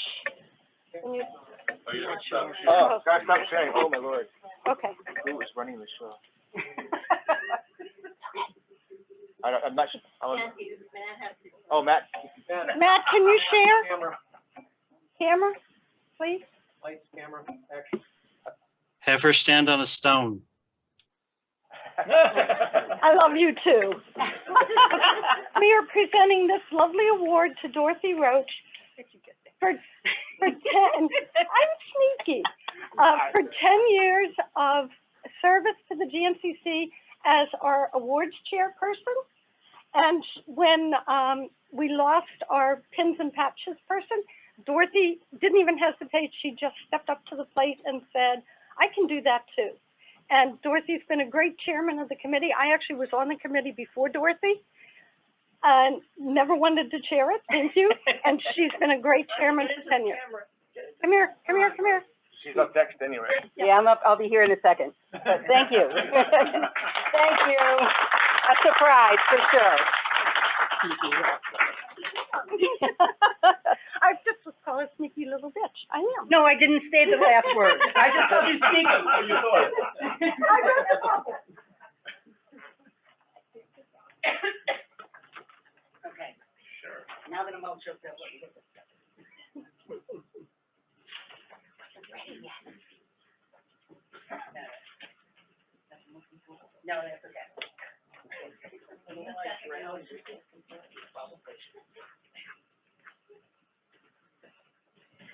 So are you going to continue with the outstanding awards?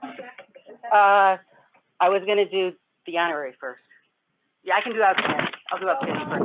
No, I'll do outstanding first. Hi, everybody. I'm Dorothy Roach from Rochester, if you don't know yet. And obviously, you've just heard, for 10 years, I've been running the awards committee.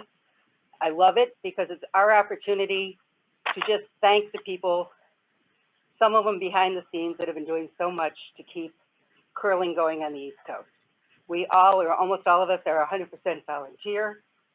And these are the people that not only volunteer at their own clubs, but volunteer for the GNCC and all of us. So it's a special occasion to say thank you.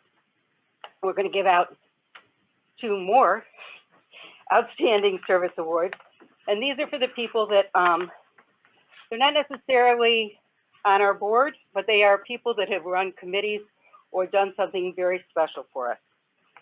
The first one I'd like to give, in just a second as I find it,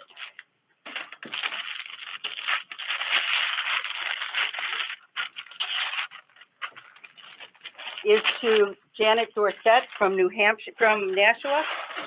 What did I just do with my notes? Janet was the secretary of the GNCC for 2 years.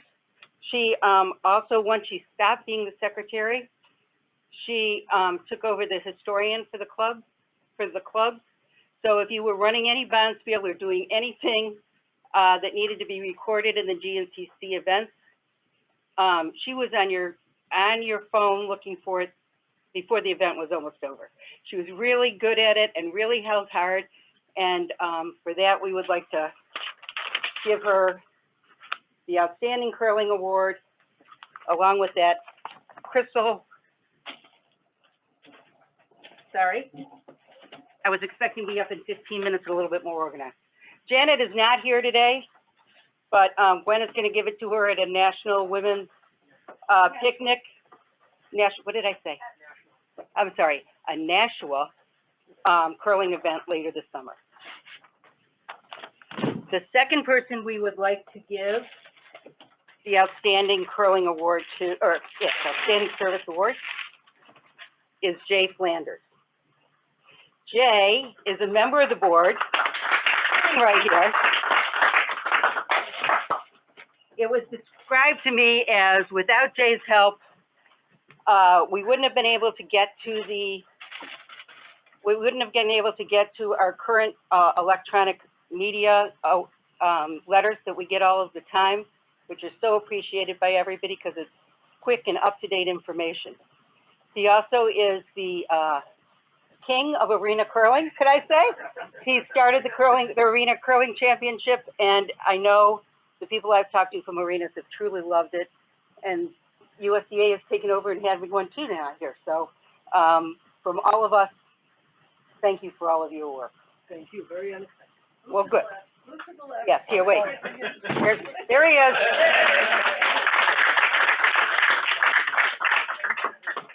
I apologize, I feel like I'm a little unorganized right now, but, A, I'm early, and B, I was very surprised, so.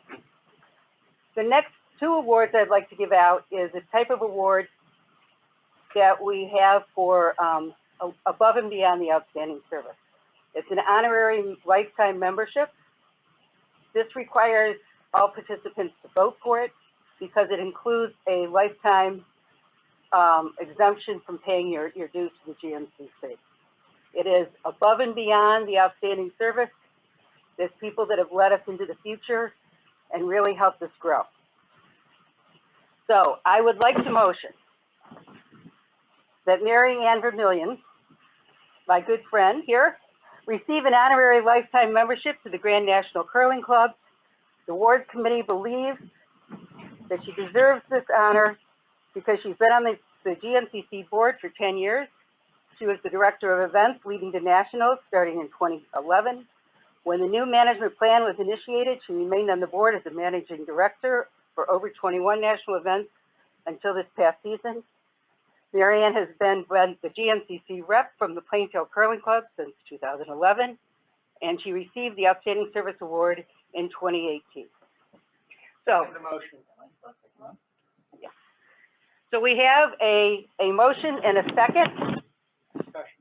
Is there any discussion?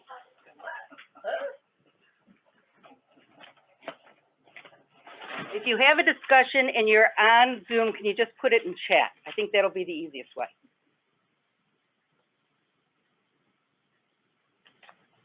I hear no discussion. So I would like to call for a vote. Would anybody like to vote no? What an awful. Any abstentions? Mary Ann is abstaining. So Mary Ann, come on up. And we would like to present this award to you for all of your hard work.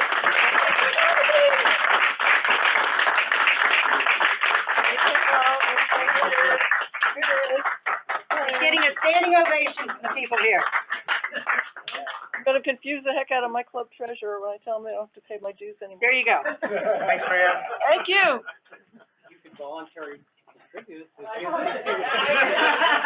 might. You want to have to write down donation letter. Yeah. Actually, Mary Ann, what they've done in the past is they pay the dues. I see. Oh, nice. I give you more work. Okay, so the second person that the awards committee would like to nominate for a lifetime membership is Joel Leneker. I just got a watch from. Joel is from Nutmeg. He served as Sally McKenzie's secretary for 2 years. And when the GNCC decided to do a 150th celebration, Joel put his life on hold and worked tirelessly on the committee. He designed our pin, designed and registered our Titan with the Scottish Tartan Society, which I hear is not an easy task to do. He managed to manage the Curl Up with the Partner Program, that's a weird name, and designed merchandise for sale with our logo. He received the Outstanding Service Award in 2017, and now we would like to reward him with the Honorary Lifetime Membership Award. Do I have a second? Second. Got lots of seconds there.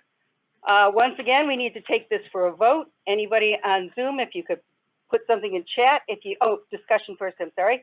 If there's any discussion? Hearing none, seeing none, I would like to call it for a vote. Is anybody voting no? Joel is awesome, comes from Anthracite. Thank you, Dave.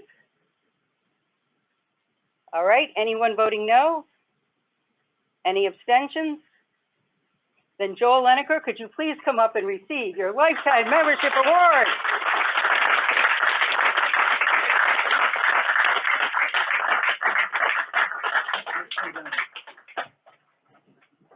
Anyway, whichever way. That's right. You only get a 30-second speech.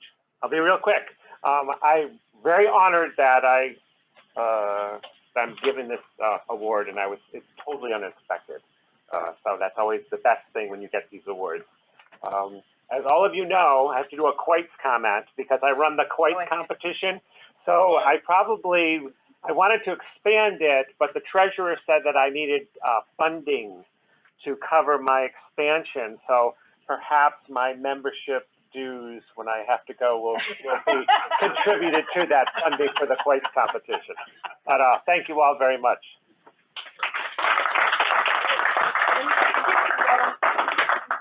So as you can tell, the awards committee likes to do surprises. So we've had a couple of surprises this year. But thank you to everybody who does their hard work for the GNCC. We do appreciate it.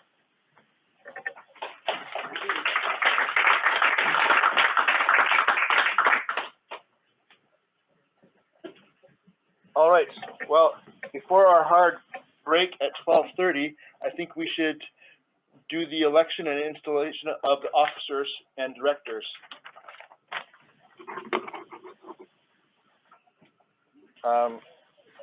So, I think I have that. Here, Greg Eisenhower headed the committee. Perhaps we didn't give him enough time, but he did a great job, and we got this late last night. This is his write-up is on the website. We have Ken Tonis and Carl Thomas are currently Class C directors, and will be starting their second term this year. Although Carl was one of the candidates for the USDA representative position, he did not receive the nomination of this committee. The USA representative nomination is for Charlie Brown. Returning, obviously, the nominees Carl Thomas and Ken Tonis will be coming back for another term as they wanted. The director of Class C, 5 and under events, the nominating committee has put forth Kathleen Ull. Probably don't have enough time to read their resumes, but the resumes are impressive and all-encompassing. Feel free to read them as you will. So I guess this is the point where we take nominations from the floor, correct, Gwen? No, you cast a slate Cast the slate. first, and then you ask for, then you ask for. You need people nominated before you can take the floor. Oh, Yeah. okay. So you need a nomination for all four. So I need a nomination, please, for all 4 of the directors and the USA representative, please. Nominate the positions as listed. As stated on the screen. Yes.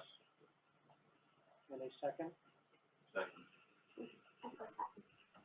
All right, is Benj, there? Benj, there's nothing on the screen at the moment. We're just seeing you, Ben. Oh, yes, that is definitely user error. Is it a shot? Okay. Here is the slate as on the screen. Director Class C, Kathleen Ull. Director Class C, Carl Thomas. Director Class C, Ken Tonis.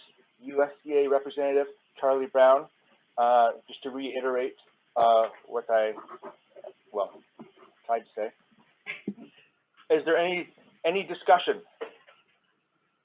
Nominations from the floor. Oh, do we have any nominations from the floor? Thank you, Jay. Voting. That's once. Do we have any nominations from the floor? That's twice. The final. Do we have any nominations from the floor? Matt, is there anything in the chat? There is nothing in the chat. I think that we can move forward with the vote then. Do we have any votes against?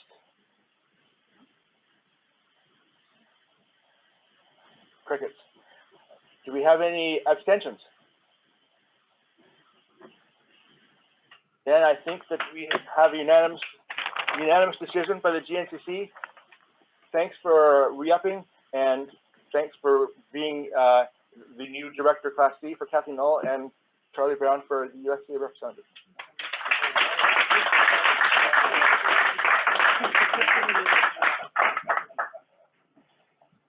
We have 4 minutes. in that time, I'd like to present Charlie with his Past President Award. I'm sure we can squeeze it in because I know he likes to be brief as well.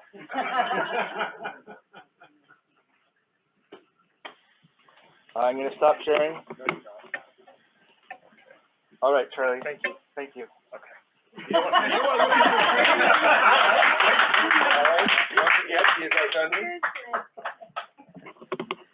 And I think that at this point we will stop for lunch, adjourn, and we can take up the old business, new business, and for the good of the GC when we come back. Is that the plan, Glenn? And then I'm sure you'll enjoy my brief closing remarks. For those who are on Zoom, remind them that we will be back. For those who are on Zoom, we will be back at 1:30. Yes, Jay recommends drinking. Do we have a list of what's in old and new business so that we can drop if we don't care? Glenn, do we have a list of old and new business? I have. Why not?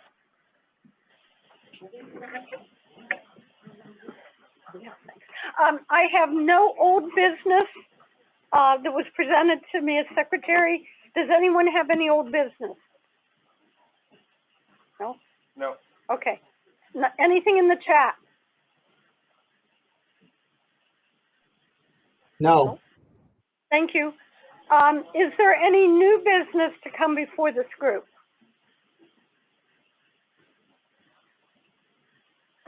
Chat. Anything in the chat? No. We're good. Well, that was quick. Hey, wait, sorry. This is Adam from Potomac. Can you hear me? Sure can, Adam. Hey, this is a quick item, but I just wanted to, in the spirit of the item that was mentioned before, let folks know that Potomac is currently seriously exploring expansion possibilities at our current facility. I won't really go into too many details other than to say more news coming soon. And obviously, you know, we're still sort of figuring out what our next season is going to look like post-pandemic. So I'm not sure how quickly that will be moving forward, but when there's more information, you'll know about it. When you're looking for your expansion, don't forget the Legacy Trust. The Legacy Trust, it should be able to help you because you are kind of an arena club, and I think the trustees will take that in consideration. All right, thank you, everyone. Hope to see you back at 1:30, but totally understand if you need to drop off. We will now break. 12:30, hard stop.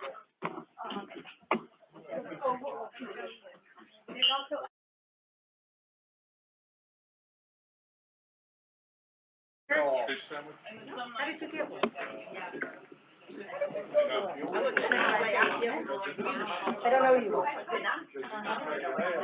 All right. We're back.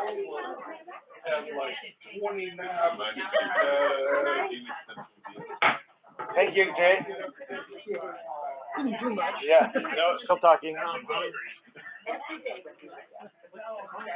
All right, everyone, it's 1:30. I don't think we have a lot to talk about, but let's get this thing finished. All right. Oh, thank you. View. Yeah, let him in. How do I let him in? Admit all. Top right. Thank you. They've been in there forever. All right, everyone. Thanks for sticking around. We don't have a lot to cover, but now is a good time to, well, really say anything you want.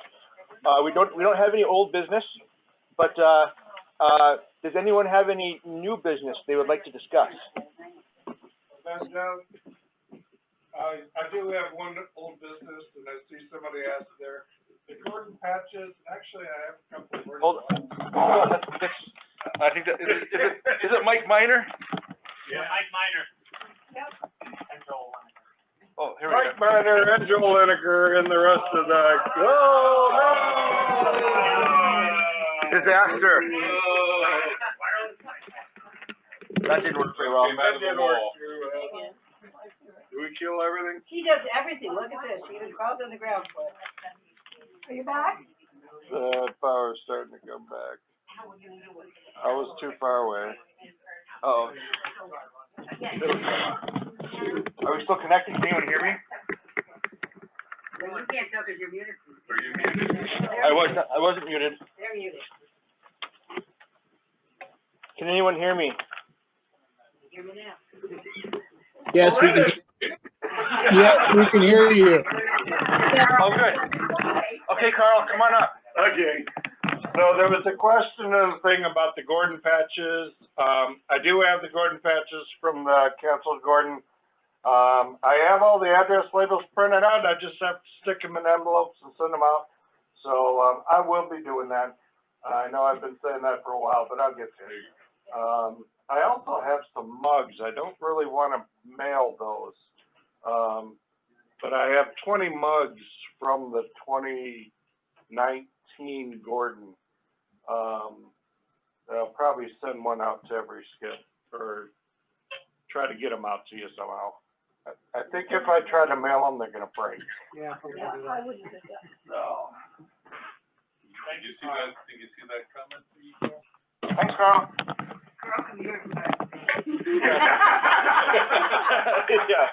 Yeah, why did I even bring the mic out there? I don't know.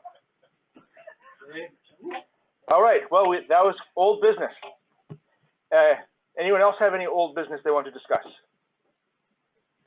I have one piece of old business. All right, I'm gonna bring the mic to you. Get up. I'll get up.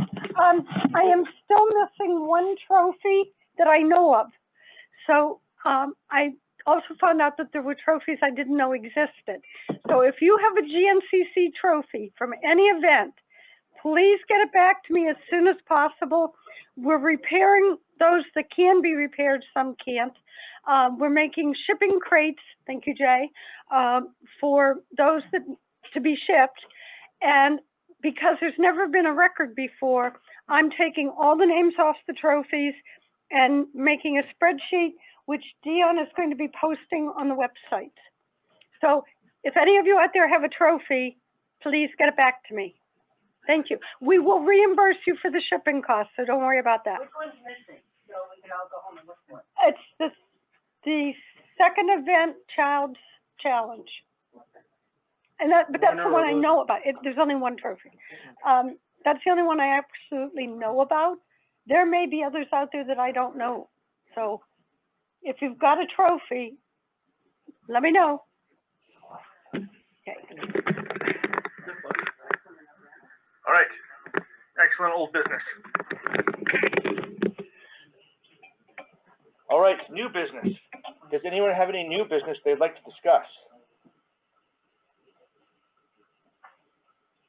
Oh, please come up to the mic. Honorary lifetime member. Really more a question for. I'll come to you. I'll come to you if you're going to be insistent. Okay, we're good. This is kind of a disjointed, not really a straight question, but I know that on our website, or just when we have new clubs, we do get their bylaws, and I'm wondering if we do or can or should try to start tracking more information from our member clubs about how they run their clubs. I'm not sure, I don't know when their new clubs join, when they're mentored, if we get involved, if the GNCC gets involved at all with their structure, which how they plan to organize themselves, how they plan to organize their officers. And this is coming actually from a question from one of my club members who's very interested in things like how many of our clubs are 501c3, or how many of our clubs recently switched to 501c3. He's wondering how many of our clubs, how our clubs vote for their officers. Do members vote for officers? Do the boards vote for officers?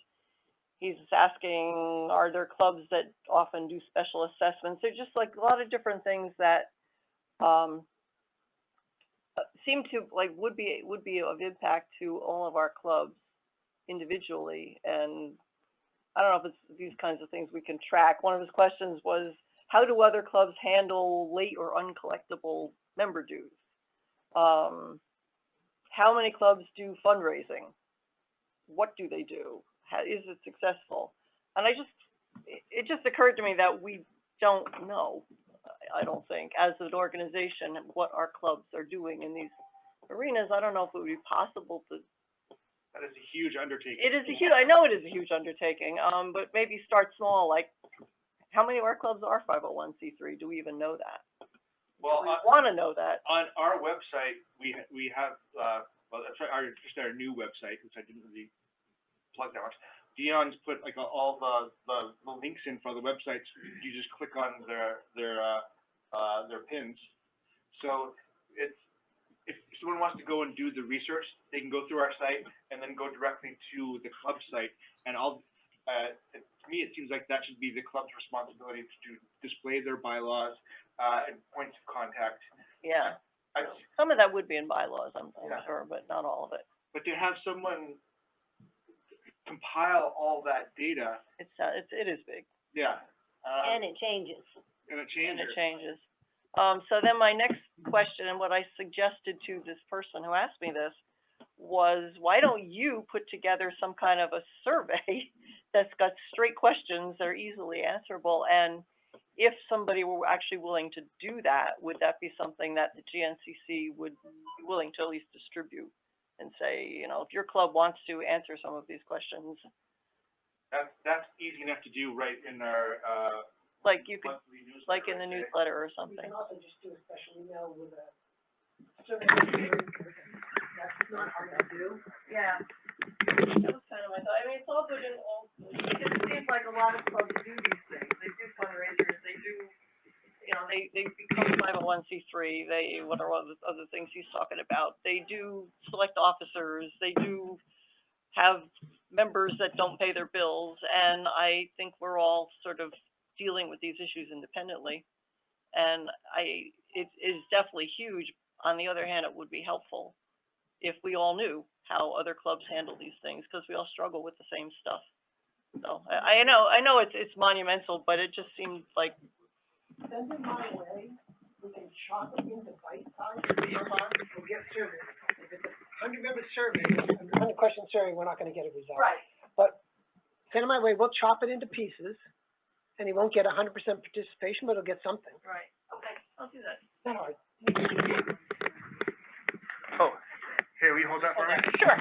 MJ Walsh from Utica Curling Club. This is a perfect topic for sharing sessions at our annual meetings. And maybe some meeting in the not too dim future, we can consider having breakout rooms where ice makers can get together, instructors can get together, junior program people can get together, governance program people can get together, 501c3 pros and cons can get together, so that we can share this sort of information. Right now, you know, I'm the facilities director at Utica for my sins last year. And, you know, I have to go out to like the Business of Curling website or Facebook group saying, okay, what do you guys cover your boards with? And as my table knows, I'm going out and saying, what do you cover your boards with? What do you cover your boards with? So this sort of sharing of information is great. And I think it lends itself to an in-person sort of interaction. So just a thought. If I may, also, you can get a lot of information from the Curler Outreach webinar. They have it's a really nice forum for discussion on the topic of the moment, whatever they're Tomorrow night at 7, sitting down with the Iceman. In case you didn't hear that, tomorrow night at 7 is sitting down with the Iceman, Curling Outreach. Oh, okay, thank you. It's really good program. All right, good discussion. Any other new business?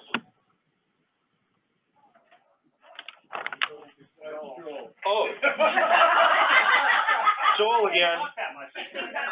Come on up, Joel. I'm coming up. You forgot to do something on your agenda. Oh, no. And what is that?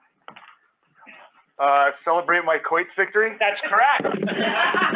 For all of those who did not, or may not know that we have a quotes competition, We have the Bell Hoyt. the Bell Quotes competition. That's right. And it's also highlighted in the history of the GNCC book, a book that was published a couple of years ago. And so we do run that every year before this event. And usually we have the quotes here, the silver quote, which is the championship trophy, but because of COVID, it couldn't make its way here today. So in lieu of that, we have this nice silver ball in which to present to Ben Guzman, who is Two-time champion. two-time champion. Runner-up was Mr. Bob Hogan from the Peach Street Curling Club, and I got third. Congratulations, Ben. Thank you. I'd like to thank everyone who let me beat them. And I encourage everyone to, if you find some time to come up to this event earlier, to come out and do the quotes thing. We may have an expansion of how exciting this event is going to become. So stay tuned. And it's going to be funded by my membership. Yeah, I'll stick mine in too. Okay. Not sure it's going to be a big revenue stream. We'll have to give out more life passes. Yeah. I'll do my best to three-peat. Then I'm going to take some time off and another three-peat, and then I'm going to go for a Netflix series. You are going to have a very tough time beating the all-time record holder, which was Eddie O'Kane. That's won it 24 times. 24 times is the record holder, Gwen says. She doesn't think I can do it. Challenge accepted. All right. Any other new business?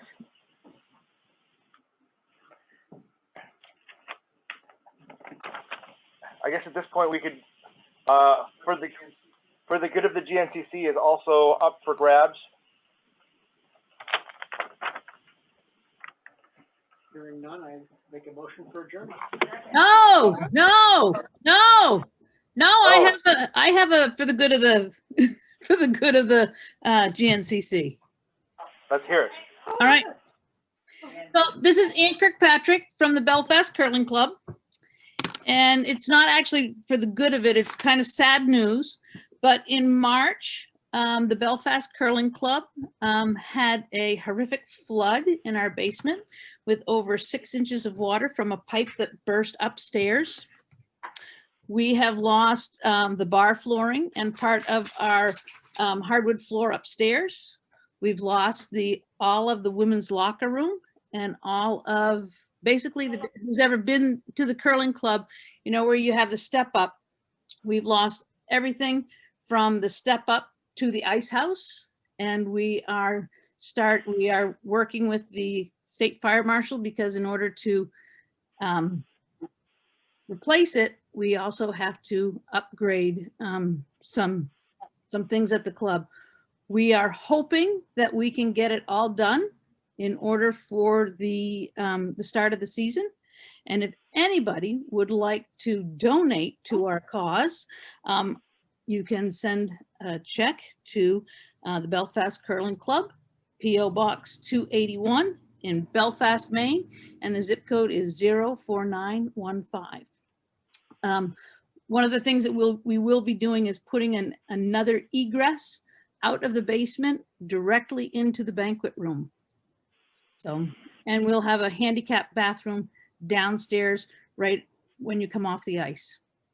So we'll have some great updates to our club, hopefully in the fall. Would that be a good between the sheets article, Jay? Do you think you could write up an article for us for between the sheets? We can certainly do that. Excellent. All righty. Thank you very much. Oh, yes. Peter wants to point out that the Memorial Trust could also offer up a loan. Okay. Just for 3% interest. 3% interest. 3% annual interest, simple. Yeah. Simple. Okay. All right. Oh, you heard him. Yeah, I can hear. We meet every Monday night to go through the process of upgrading. Excellent, Thank you very excellent. much. Thank you. All right. Anybody else who wants to speak? Joel, are you gonna make an announcement? No. Or not? You're Okay. gonna, I can make the announcement if you want. Yeah, why not? It's up to you, you were the guy on the committee. All right, so, Brandon informed me that back when we. Joel. Joel is now When we, speaking again. This is Joel Leneker from the Nutmeg Curling Club. So 2 years ago, when we did the 150th celebration, we sold a lot of merchandise and other items. And from that, after everything was published and made and printed and distributed, we realized a profit of $3,860. And it is the committee's recommendation that that money be put into the legacy fund. So, and that fund is there so clubs can transition from arena to dedicated ice. Excellent.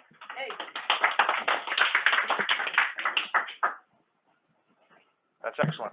Sorry, for the- 3,680. Dyslexia kicked in. For the record, there are still a few of the history books left for sale. They were originally, Joel, what was it, $49? And then we reduced it to $35. So they're on sale again. There's, I think, 24 left. Would be nice to not have them in my Away. storage area. So if anybody wants a book, let me know. And I hate to say it, one more thing is with that 150th anniversary, the GNCC designed and produced a tartan, and they produced fabric. And it was made in Scotland. It's registered in Scotland as an official tartan for the Grand National Curling Club. We have an amount of that is available for people should they want to create a kilt, table runners or whatever that can custom made, and it's with a company in Philadelphia. USA Kilt. USA Kilt.